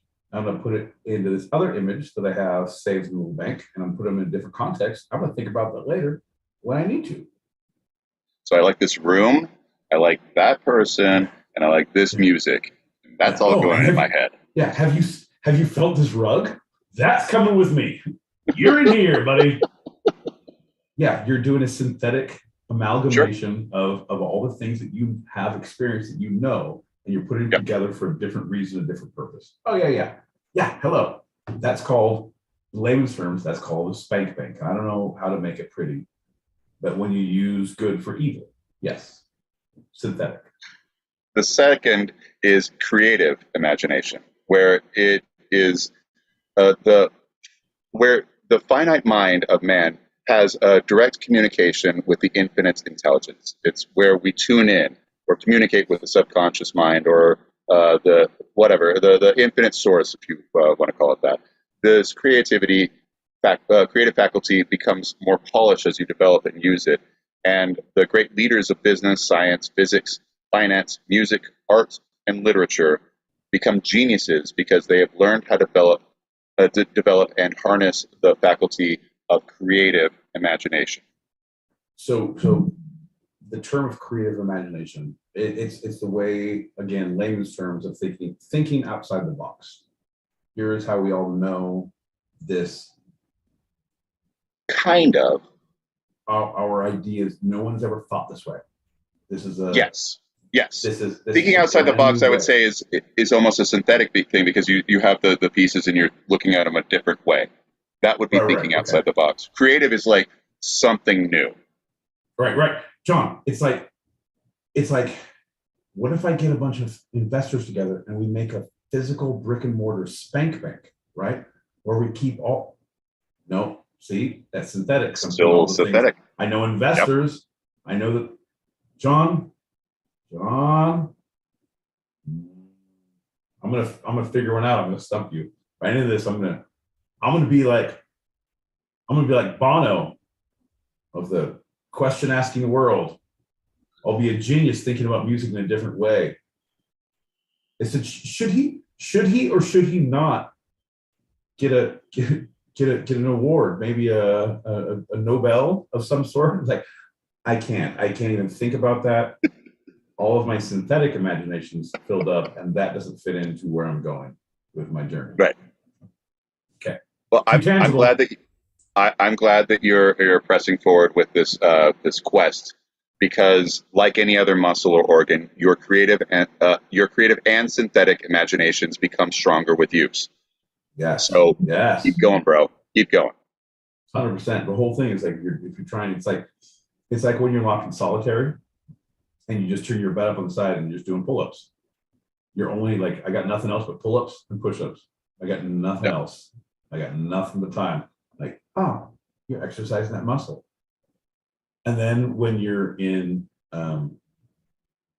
that Shaolin monk temple up in the mountains, and they're like, punch the sand, and you start doing it, but then they switch it out with water, and then they switch it back with sand, and you don't even realize, and they switch it with rocks, and it's like all of a sudden, I'm like, look at this.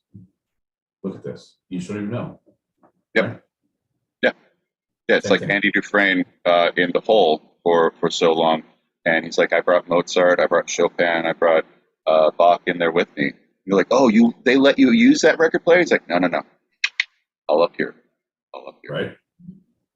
Exactly. That's the same thing, but oh, we look down on you because you're old and you're a prisoner and you're Andy Dufresne. You know what? I don't see it that way. I have a hole dug in the side of my wall and all this music in my head. Yep. So Who's the loser now? My mom had said to her students when they said, "Miss Peacock, I'm bored," she says, "Only the boring get bored." And this is what she's talking about. I think it's extremely horrible to say to a kid, but you know what? I love my mom, so I'm not going to stop her. But Oh no, I get her point. It's this: if you can use your imagination, you will never be bored. yeah, no, but the thing is, you have to use the right way, John. And here's the thing, because a kid with a great imagination, often in this day and age, or not even this day and age, like will often get like squashed in some way, shape, or form because you're too free. You see too like unless you're like, yeah, man. It's like daddy's a Big Daddy, where he's like, Okay, yeah, all right, well, the I don't invisible want, glasses. yeah, okay, well, all right, Frankenstein, you don't want to shower? You don't have to. You can dress yourself. Do whatever you want to do. It's like when you give so much freedom, it's like it's not good. But when you don't give enough, there's that fine line. He was working that line of figuring out like how to not squash dreams, but how to like guide it. And I think that's a huge problem a lot of times. It's not just parents, it's school, it's peers, it's teachers, it's media, it's whatever. But you're kind of getting forced into like, oh, this is where I need to pick a lane. I need to find a thing. Yep. I can't be in theater and also fucking fight people outside of the theater. I can't be a dancer and also fight people outside of the dance recital. Yeah, no, I know. It's very off-putting. Because the clubs run at the same time for some weird reason, so you got to choose one or the other because they're meetings exact same time. I know, but I was like, I'm gonna figure out a way. I'm gonna get 2 Eagle Scouts together. I'm gonna fight these guys, and then probably absorb their power, and then I'm coming at you to figure out this thing because he's smarter than I am. Speaking of absorbing 2 Eagle Scouts as powers, the 8 subsections of imagination are, and you're on both these subjects, by the way, because you already talked about one of them. Effective. I'm sorry. Oh, man, this is a really weird word for me. My whatever. I'm having a hard time reading it. Effectuative. It's those multi. I'm kind of more monosyllabic than anything, especially when reading. Effectuative imagination, intellectual or constructive imagination, imaginary fantasy, empathy, strategic imagination, emotional imagination, dreams, and memory reconstruction. That's it. That's the 8. Oof. It seems like a lot. It seems like there should have been less. It seems like they could have split a lot of those into one. Especially that first one. Yeah, no, and I still didn't understand the words. I was like, I could help you, but I didn't understand what you were saying. So like, I'm not gonna like. I like it. No, I'm with you. I support you. I believe in you. I have empathy. The imagination of empathy. I believe that was number 7. Good. I'm also using strategic empathy or strategic imagination because I feel like if I talk about this preemptively, we can either pass by this or you'll be less agah when we hit the ones that I really go hard on. I don't know. Well, some of them are pretty straightforward that we don't really think as a part of imagination, but it makes sense. Like the intellectual and constructive imagination, that's kind of a bit of the synthetic, right? How can I take this and think outside the box, as you mentioned? Right. Constructive, the fantasy, right? Those are the imagination. Those are what you have and how you can do your job better. How you can make a process better that you already know. Like how can I commute better? How can I commute faster? How can I do this process? It's a thing. You're thinking outside the box and using your imagination to come up and put pieces together, constructive or intellectual in a thought process. Right, yeah? Right. Okay. Imaginative fantasy is daydreaming, right? You just you're kind of nodding off. You're at your desk. You're doing whatever, and you're like, Hey, what if some guys with guns came in? How could I escape? Where's the zombies? Right? That's just letting your mind wander. Whoa, whoa. If killer whales could fly, we'd all be fucked, you guys. I wake up from many a nap at work yelling that. To you, my boy Pete, what is empathy? You brought it up as one of the forms of imagination. Why do you throw it in there? Because empathy is the way, it is how to truly feel. It's the idea, it's a literal sense of walking a mile in someone else's shoes. It is to feel their pain, to feel I am in your eyes looking out. I'm not just part of your family. I'm not even a fly on the wall. I am you. I feel your feelings. We are one. And you're looking at that as like, that's why I have a big belief now. Everyone has a story. They should be able to tell their story. They should be able to talk. Everyone's the same. Even if you don't like what they have to say, even if they fucking are an asshole about it, you gotta say it. I allow it. I'm not even gonna swing at you. Look at this. We're having a logical conversation. And that is when people call me old. Like, look at you. And I was like, that's ageist. And I hit him in the face. And I go back to my conversation of trust and empathy and understanding. I don't have time for shit like that.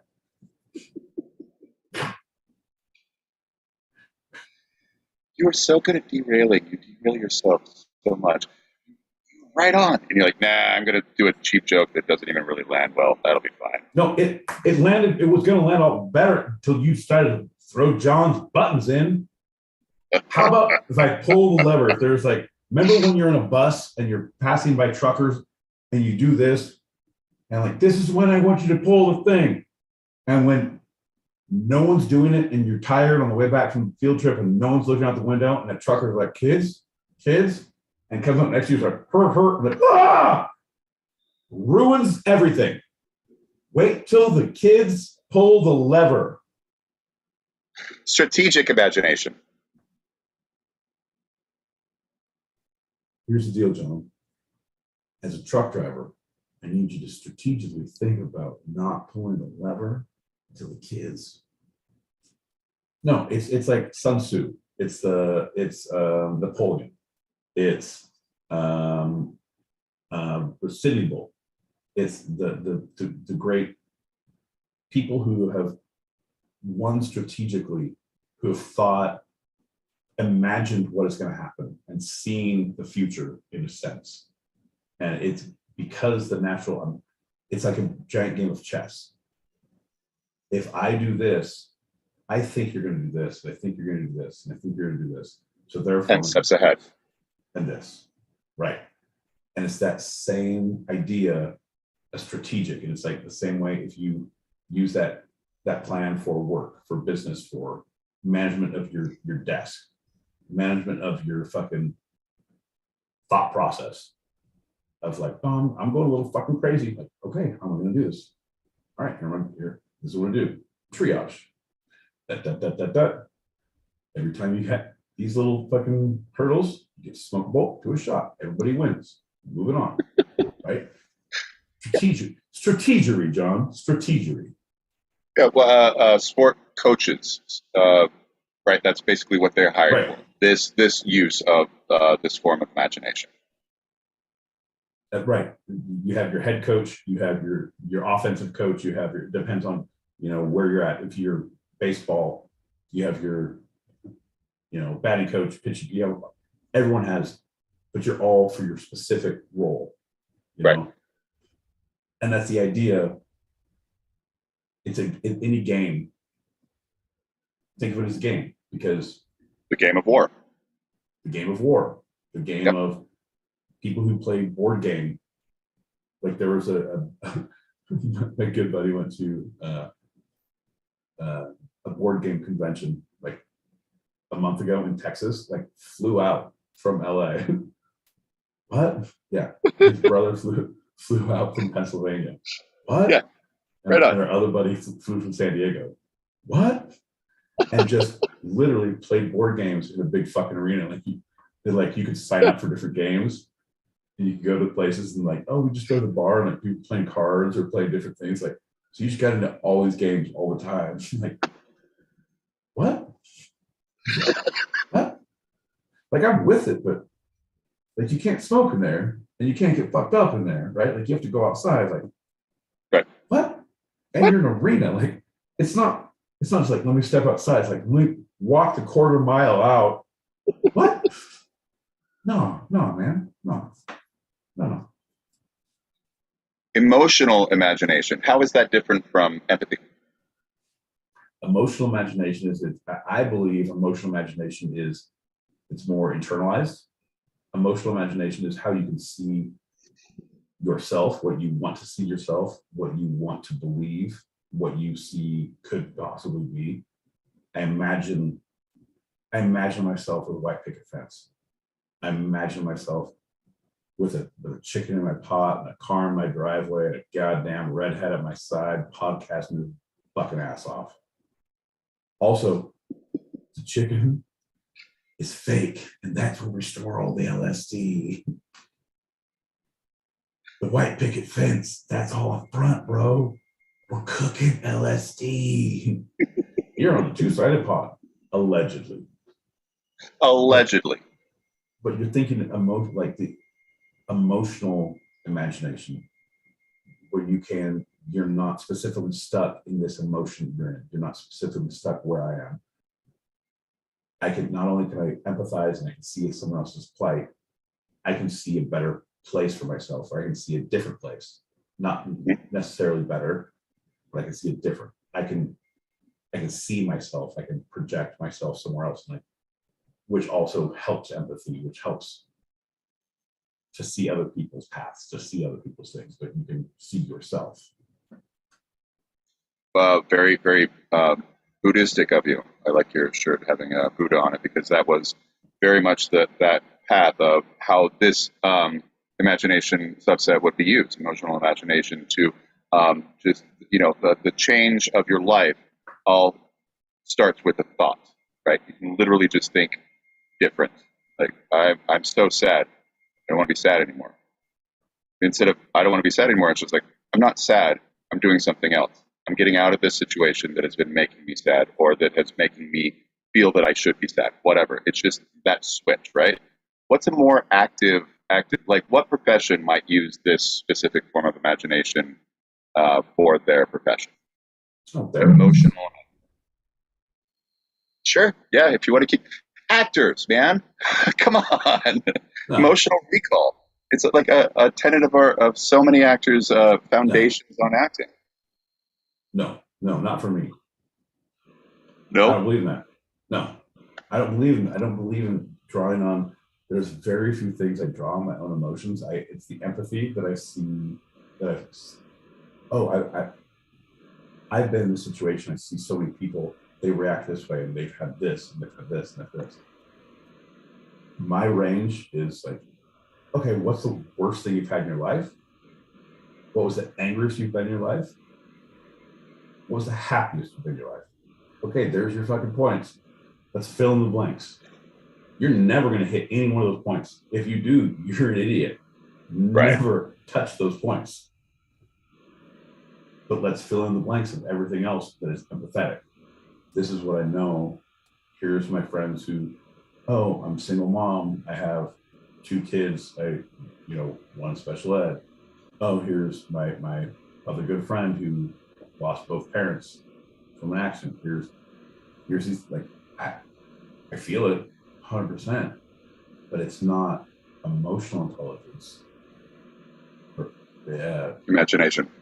Emotional imagination. It's empathetic imagination. It's well, but you're at that point internalizing it, right? You're not thinking about those people at that point. You're thinking about the emotions and using them internally for your character. Okay, yeah, no, I get you on that. Yes, so you're using your imagination to focus your character, which is an imagination, but it's based on empathy instead of. Sure, they overlap, right? One of the things. Okay, think of it this way. For me,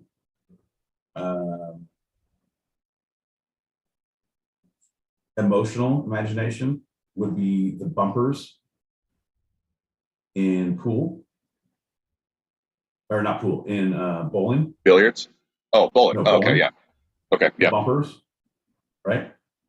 Yep. But empathetic imagination is that you're now with this cool ball that you're rolling these crazy strikes that never deal with any of these bumpers. Right. It's okay, cool. I see this thing, and this is as far as it goes. If I happen to hit this, like, don't do that. That's, you see your boundaries, but you're not. All the art is happening here of what people think, like how you can weave that. But yeah, you're making this little world yourself. It's not based on your own draws. It's based on how you connect with people. For me. Yeah, you want to remove yourself from anything emotional. That makes sense. Oh no, I'm 100% removed, John. That's why I do full nudity, like in any play that I've ever been in. That's why I've not been asked back to a lot of theaters. I was in Sound of Music, full nudity. West Side Story, full nudity. You're always full nudity. Full nudity. You're always standing outside yourself, so removed that you love to look at yourself naked. That's the whole point. Yeah. They said, no, John, that's weird. That's weird. No, it's the same thing when they come up like, oh, you do so much nudity. It's like, not really for the purpose. Like, do you want to be the lead in Equus? I'm like, I don't do nudity for the sake of nudity. I went and did Lend Me a Tenor, full nudity. The next one, Dreams, pretty self-apparent, right? Yeah, no, but that's, I don't understand that. No, I get it, but like, I don't, in my mind, I can't comprehend that there's not people who don't dream. There's a weird imagination. Like, it's all, I just can't. We'll talk about that later. Fact, but, I can't wait because it's only like 9:47. And finally, memory reconstruction. That also pretty much makes sense, right? I want to think about that, but to think about that, you have to use your imagination to recall whatever that memory is. And I'm not talking about traumatic experiences. I'm just talking about, what did you eat yesterday? Hold on. Okay, so I got out the can, and it was SpaghettiOs, right? Wow, you are just fodder for an interrogation room, John. You have investigators. There's a pretty little witness, aren't you? If you look up and to the left about, what did I eat? Like, this is what my. No, John. I remember it like it was yesterday. I was there eating my SpaghettiOs, and I done heard them come in the door, and I was saying, "Who dat?" That's how I talk when I eat SpaghettiOs. I apologize. I'm doing mind recall right now. Anyway,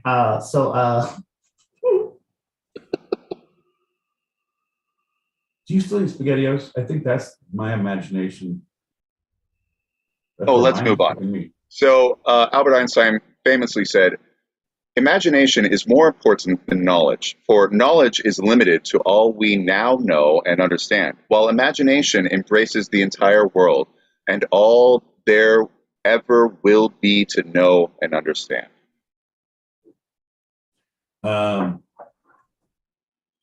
Steve Gutenberg in Police Academy 2 said, holy shit, I can't believe I ate the whole thing. So there was that. That's right. So through imagination, people can explore ideas of things that are not physically present. Think of a thick slice of chocolate cake.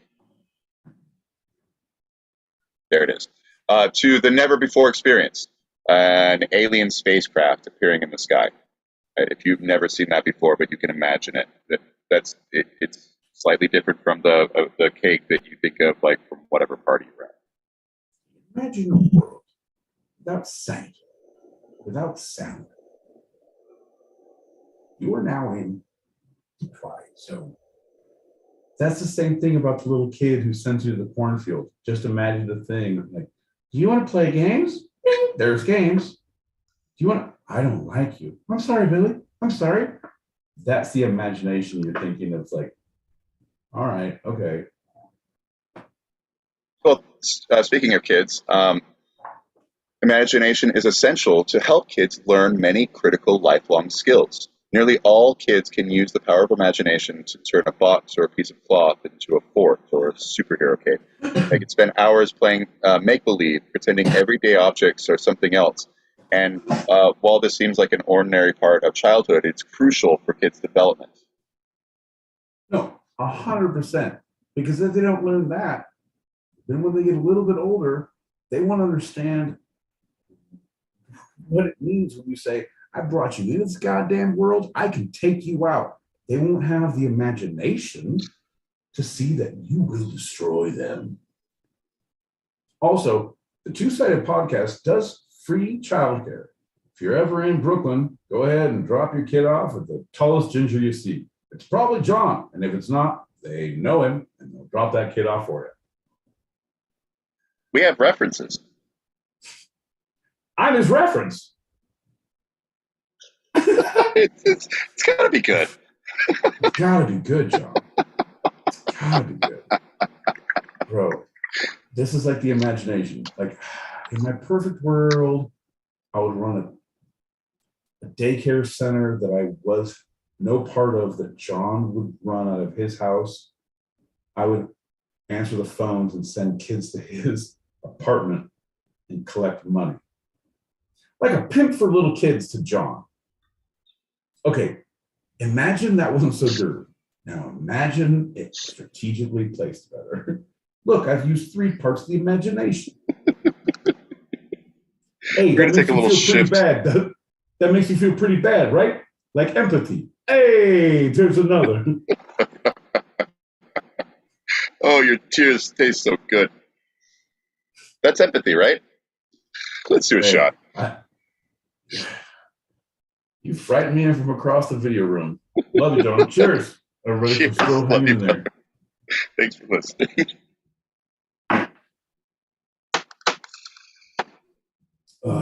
So some people Oh my God. have no imagination. Okay, yeah, keep going. Like, don't even let me fucking finish.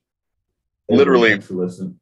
Thanks, everybody. Spawn Man, Moby, so my dogs, thank you. And I need to hurry because John's yelling at me. Also, if you like, hit the like and subscribe, and don't be afraid to imagine yourself in the better podcast. Sorry, John, go. Sorry.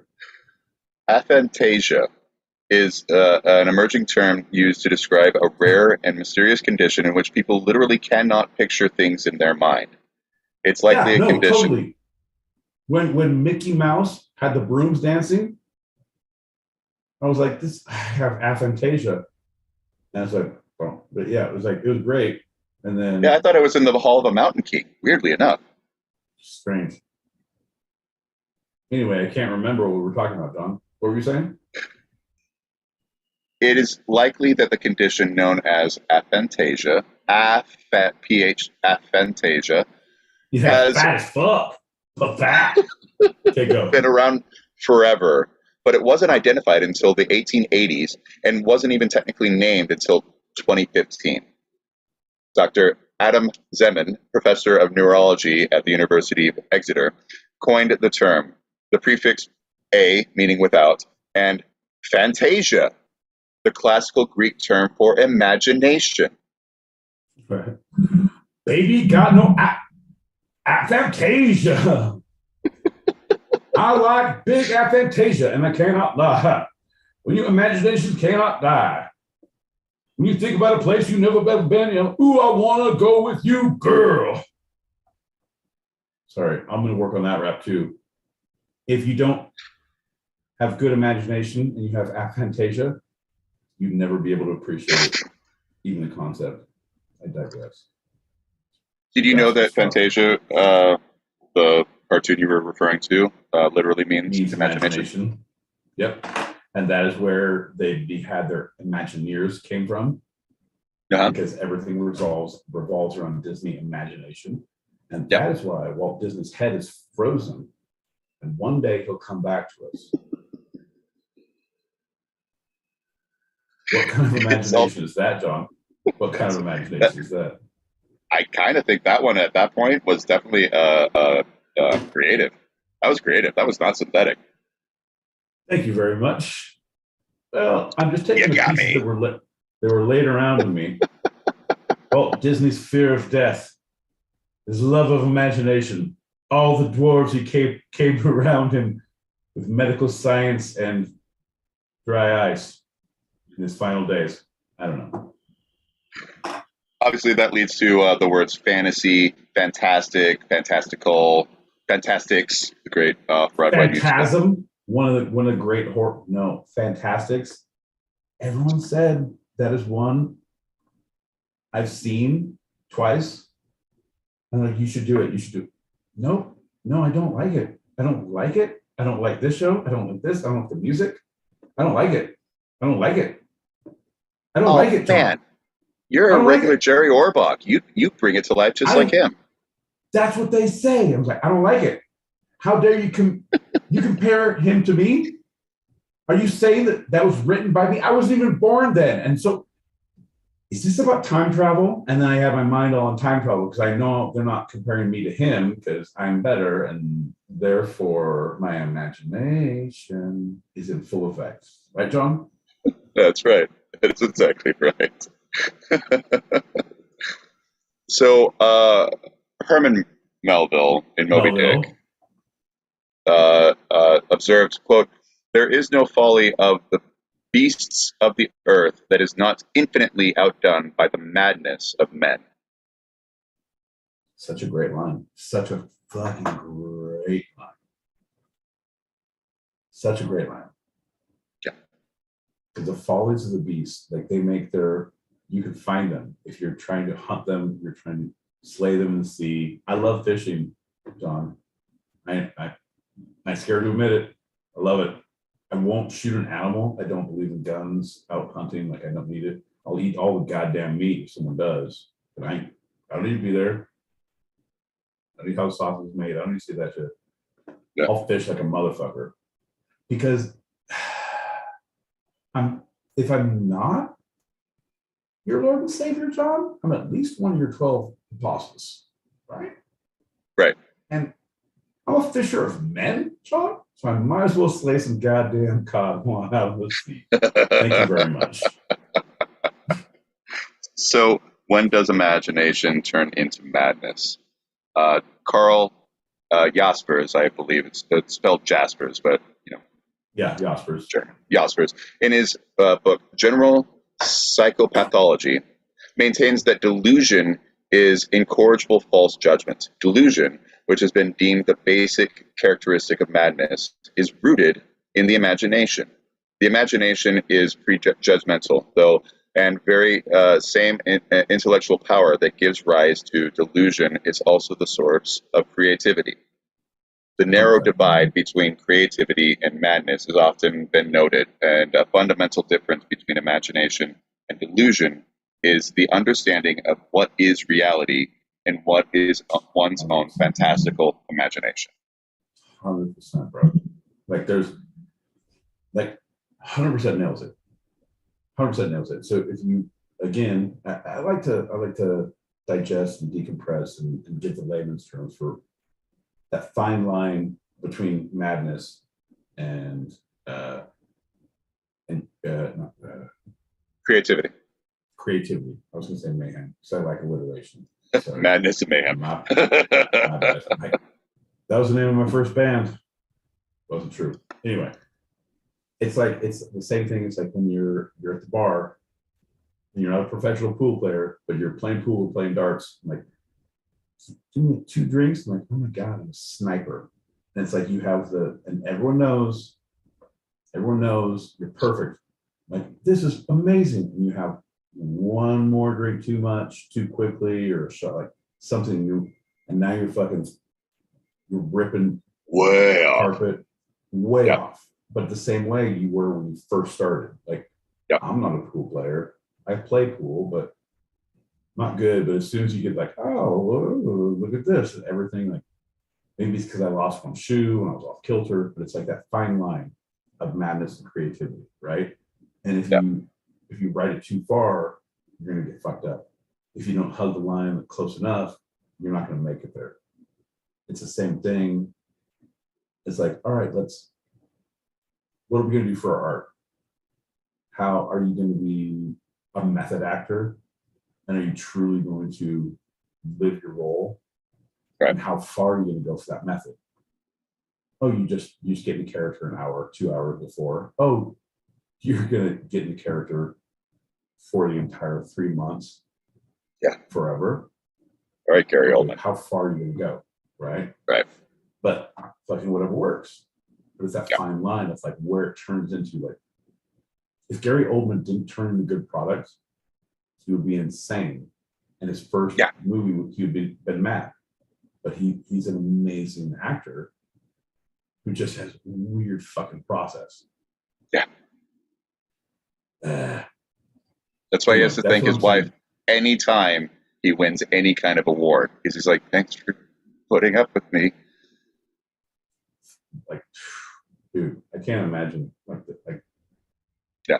Can't imagine. So imagination, speaking of, is essential to the general understanding of reality. It is said that thought becomes things. In the same way, imagination creates the reality. The reality is all we have to, is all about how we perceive and how we lead it. If an individual cannot imagine and lead to the passions that would provide self-esteem and self-actualization, it's not possible to achieve an internal satisfaction. This is why, to end that, one of the big reasons that the level of depression is increasing despite having wealth and success. Okay. John, here's the deal. I have never had wealth or success. I have had many a beautiful beard, but not a brush as fine as this one. It's a fine brush. And I say, John, imagine that I was a bird and I could fly far, far from here. I've been waiting to pull this brush out the whole time. Like, you're talking about imagination, and I can be like, John, just imagine, come on, let's be fucking soldiers. Let's run away. Come on, we're fairies, let's go. I can say anything like, oh, he's in the thing. Like, no, he has no idea what you're saying. Shh. Imagine if I did. For those at home, please use your imagination to imagine my boy Pete brushing his beard lusciously. There's no other way to brush a beard this way, this size, this style, this. Look, John, it hangs. Brushes don't give a fuck about my beard. Imagine, if you will, a place where brushes hang freely from said beards. You're welcome. So one final Einstein quote, because I love him so much. Imagination is everything.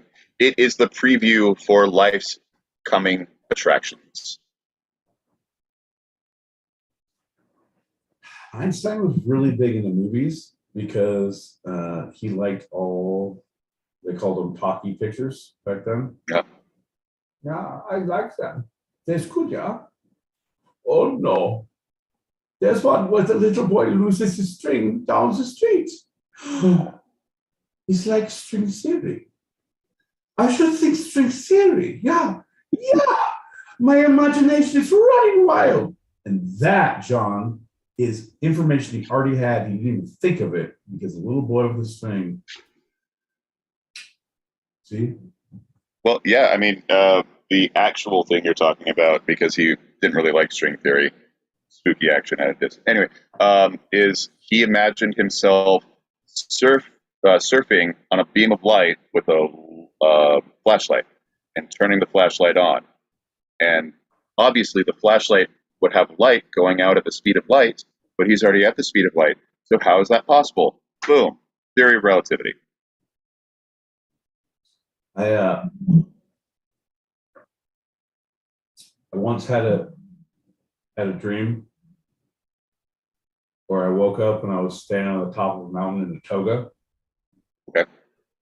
And there was a lot of naked people below me, all all standing below me on the mountain, and all of them had martinis, and they all took their cocktail olives out and threw them at me.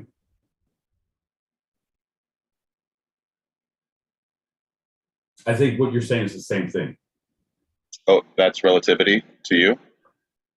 Yeah, because I drink a lot, and I like nudity, and mountains are the best. It's relative that we're all here, right?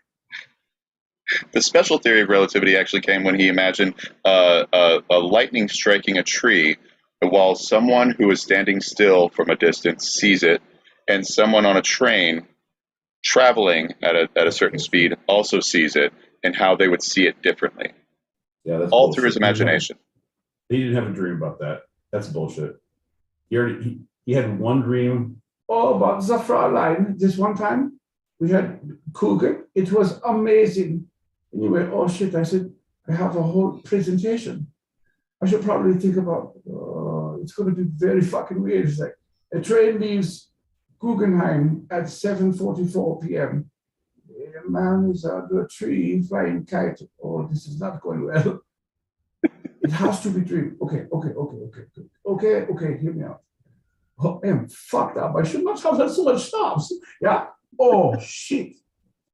Spooky how much it is. Write that one down. That could be a theory later. Okay. Yeah. See, John, you like where this is going, yeah? Because maybe this is how he sounds. It's like he's Austrian, yeah? German? Straight up German, yeah. Oh, nine. He's German. I thought Austrian. John. Let us stop being so nice about everything, yeah? Now we can be specific and crazy. Oh, okay, John, do you remember the time we went to Austria? We had the crazy dream with the girls in the strudel. Oh, that was when I was supposed to be writing my dissertation. Spooky when you think back. Again, I will write that down. Perfect. Moving on. You're welcome. Yeah, 9. Yes, 9. Yeah. It's good. Wunderbar. However, I forgot to write the dissertation because of Fräuleins, yeah. Instead, I go to the place and I was very angry, very upset. Fräulein, you're the worst. Cool, pretty good. Fräulein, horrible. He's like, okay, what if train leaves Vienna? Because I have never been there.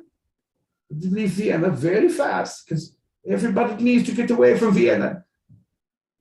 Fräuleins are very shit. Kugel, nice. Never been there. Okie dokie. Very fast. Lightning strike man figured, oh, this is good. This is good. Relative to where you are, is like, now I see Fräulein's not so bad. In the moment, horrible. Relative. Kugel, I've had better. Back then, amazing. Relative. Man on train, guy with kites, relative. It's very good. Spooky almost. Write that down again. Underline twice. Good. So Einstein is known for praising his own imagination, saying it was his greatest strength. Well, he always had a hard time with the mathematics. So why do so many lose our imagination as we age? Some general thoughts of why many adults feel they have less of an imagination, or none at all, compared to their childhood selves, are you figure out what will never happen.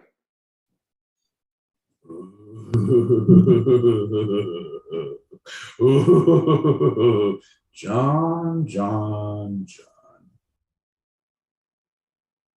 Anything is possible through our Lord and God, Savior, Jesus Christ. It can still happen. Have faith. Get baptized. It can happen today. All right, maybe that's the, hold on. Let's try it again. Oh, John. Nope, they're right. Once you're broken, you're fucking broken. Nope, not there. John. Oh, John. I feel like we need to hear a little bit more of what your research says. Did you good? Yeah. Yeah, you did good. Good job. Anyway, the second major reason is you adapt to social norms. It's the same thing. You realize what's possible, you realize what's not, because you're starting to conform to these standards that, like, yeah, and the people, we now have terms for people who code shift, who exist in different worlds, because we now name people who are weird, who don't exist in one fucking plane. What is that about, bro? Like, we have a name for being a human. Oh, you mean being human? Unlike you, John, let's make names for people who can't exist on a level, on every level it should be. Yep. I'm not code shifting, I'm existing on a human level. You are a sycophant, you are a short-sighted naysayer. John, not you, John. I adore you. Those. Yeah. That. Turn me in the right direction. John, you are. Is that better? Don't start with my name. Oh, sorry. Sorry, John. Not John. I turned the other way and everything. Anyway, we'll workshop this. We're going to take this in the think tank. It's going to be right next door to the spank bank. They're both brick and mortars at this point because I'm using my imagination. See what you did here? And you think I don't listen. And finally, the three major reasons is you forget how to be imaginative. So to top it all off, you're learning the truth, quote unquote, and adapting social norms, quote unquote. You also spend less time being creative and imaginative. Like any other skill in this world, the less you practice, the more you begin to lose it. Oh, there you are, my boy Pete. You just started getting drunk and talking stupid a year and a half ago. Where have you been? Where have you been? My boy Pete.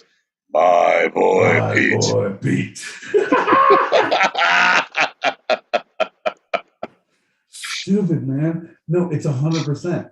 It's 100%. So I can tell you, okay, maybe people in the audience won't understand. You know what? Fine. In my imagination, they do. See how that works? I feel like I've honed in on, like, I'm figuring out where I need my bits to be, and I'm working. Okay, here's type 2. Here's going to lead to the type. Like, I'm honing things up. I feel a little better about this. I feel better about you. I feel like you feel better about you. And just because we're doing this, right? And because we love it, that we've gotten better at it. And as far as our fucking frickin' frack and our fucking Abbott Costello bullshit, and how we present. There's so many people out here, bro. There's so many people out here who do improv workshops, who are part of improv. Literally, I'm not exaggerating.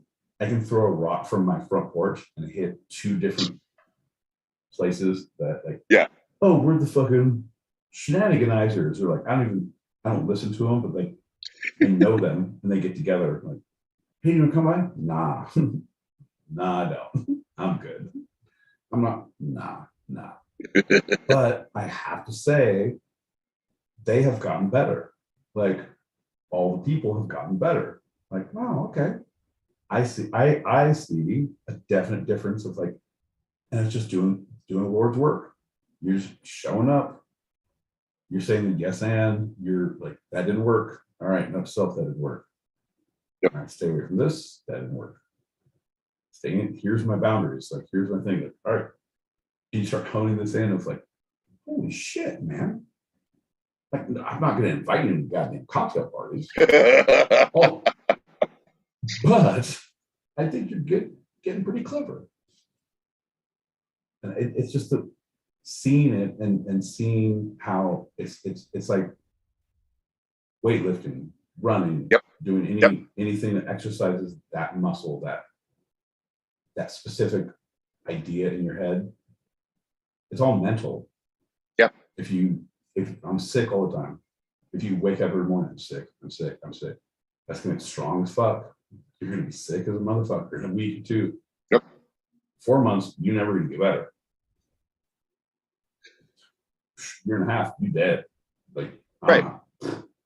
But it's like people who do crosswords to help with their vocabulary and just like word association or Sudoku. That's another one. Yeah. Thank you. Yeah, Sudoku. And also, right, a sumo. Right. People do that. Right.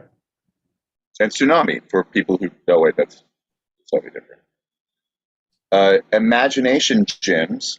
That's a thing. Like, using, the more you use it, the more you have it. The more you don't use it, the more you lose it.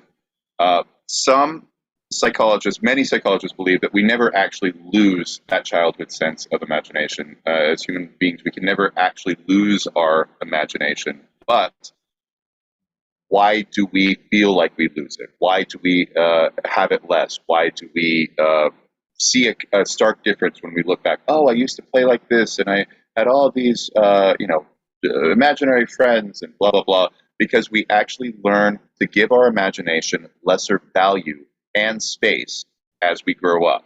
Society teaches us this. It's a learned behavior, and the less we use it, it weakens overall to that constant lack of use. Folks, if you're still with us now, this is when we'd like to intro the two-sided outward bound program, where you two and you three can also come out and be experienced and totally assaulted with the beautiful nature that is the two-sided. We'll take you to John's apartment. You're all going to sleep on couches. Hope you like dogs. Then we'll go to the deep wilderness of Queens for some culture experiences. John, I got nothing. I really was going to do the whole thing. That's right. Welcome to good job. John's Imagination Gym. So come with me, and we'll be in a world of pure imagination. Daydream, cloudbust, sing nonsensical songs. Make them make sense with a new language, a new way of communicating, a new way to look at the ordinary. Try bending the spoon a while, or even pick up some object and examine it as if you've never seen it before and you have no idea what its purpose is. Explore it like an alien coming to a foreign world. Here, have fun throughout the day. Talk to yourself even, and you see what you might say back. Most of all, play.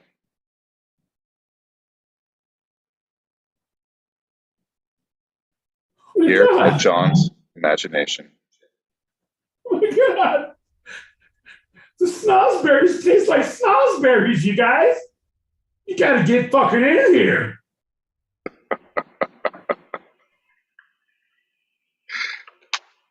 Cheers, brother. To one who has more imagination than you'll ever let on. Cheers to you. No, it's just because I've been out of every legal situation I've been in, because it's imagination. Oh no. Oh, all right. The sources for this episode of Two-Sided have been the first segment, the World Health Organization, the 2020 National Report on Aging, Medical News Today, and the American Psychological Association. The second segment, Times of San Diego, writingcooperative.com, Psychology Today, Miracle Recreation.com, Seeker.com, Existence.us, the Management Center of the Mediterranean, and Quora.com.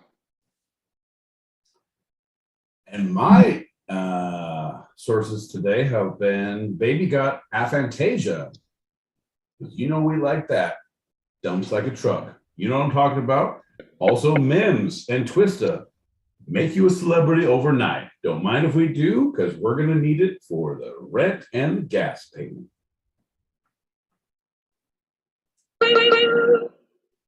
Fantastic. My boy Pete, before we get out of here, is there anything from this episode you'd like to take a second glance at, a second look, a second thought, a second opinion? This is Pete's Retraction Corner. Yeah, John. Yeah, no, there is, because I feel like I was a little fucking aggressive with you at the beginning. I was angry with you for cutting me off on the messages. I had things to say.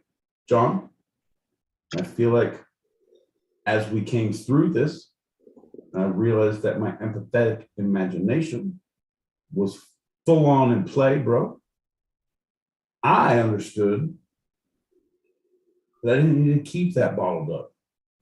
All I could do was remember it, hold it against you, and drink through the problem. Empathy, imagination strikes again. Well, thanks for listening, everybody. We have our open chat show live on stereo every Tuesday, same start time as tonight. So if you want to join us or you want to throw some topics out there, email twosidedpod@gmail.com. That's TWO sidedpod@gmail.com.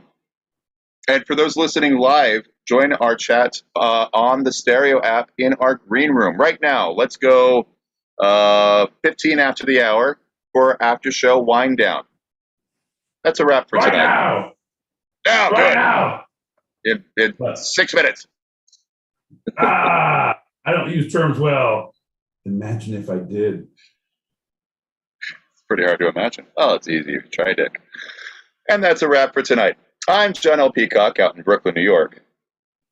And I'm my boy Pete, who wants to shoot someone with an imagination in front of a large building who's going to change the world. That's not true, allegedly. Allegedly, this was our show. You can eavesdrop wherever you get your podcasts and even join us live, both on our YouTube channel, Two Sided Podcast, and the Stereo app every Thursday, 8 p.m. Pacific, 11 p.m. Eastern, as we talk about the two sides of life, the serious and the fun, here on Two Sided. This was good. I liked it. Look, Pete. I know, I love you too, but it's the fun of the series. It's the me first and then you second. Like, I'm a fan of yours, John, but imagine a place where we talked correctly. Damn it, son. Just don't think we're going to. As I started appreciating things, Zoo and Didgeridoo come out. John, this is where we start shutting things off. Like, don't even worry about it. Like, you need to do your, but no, don't look at me.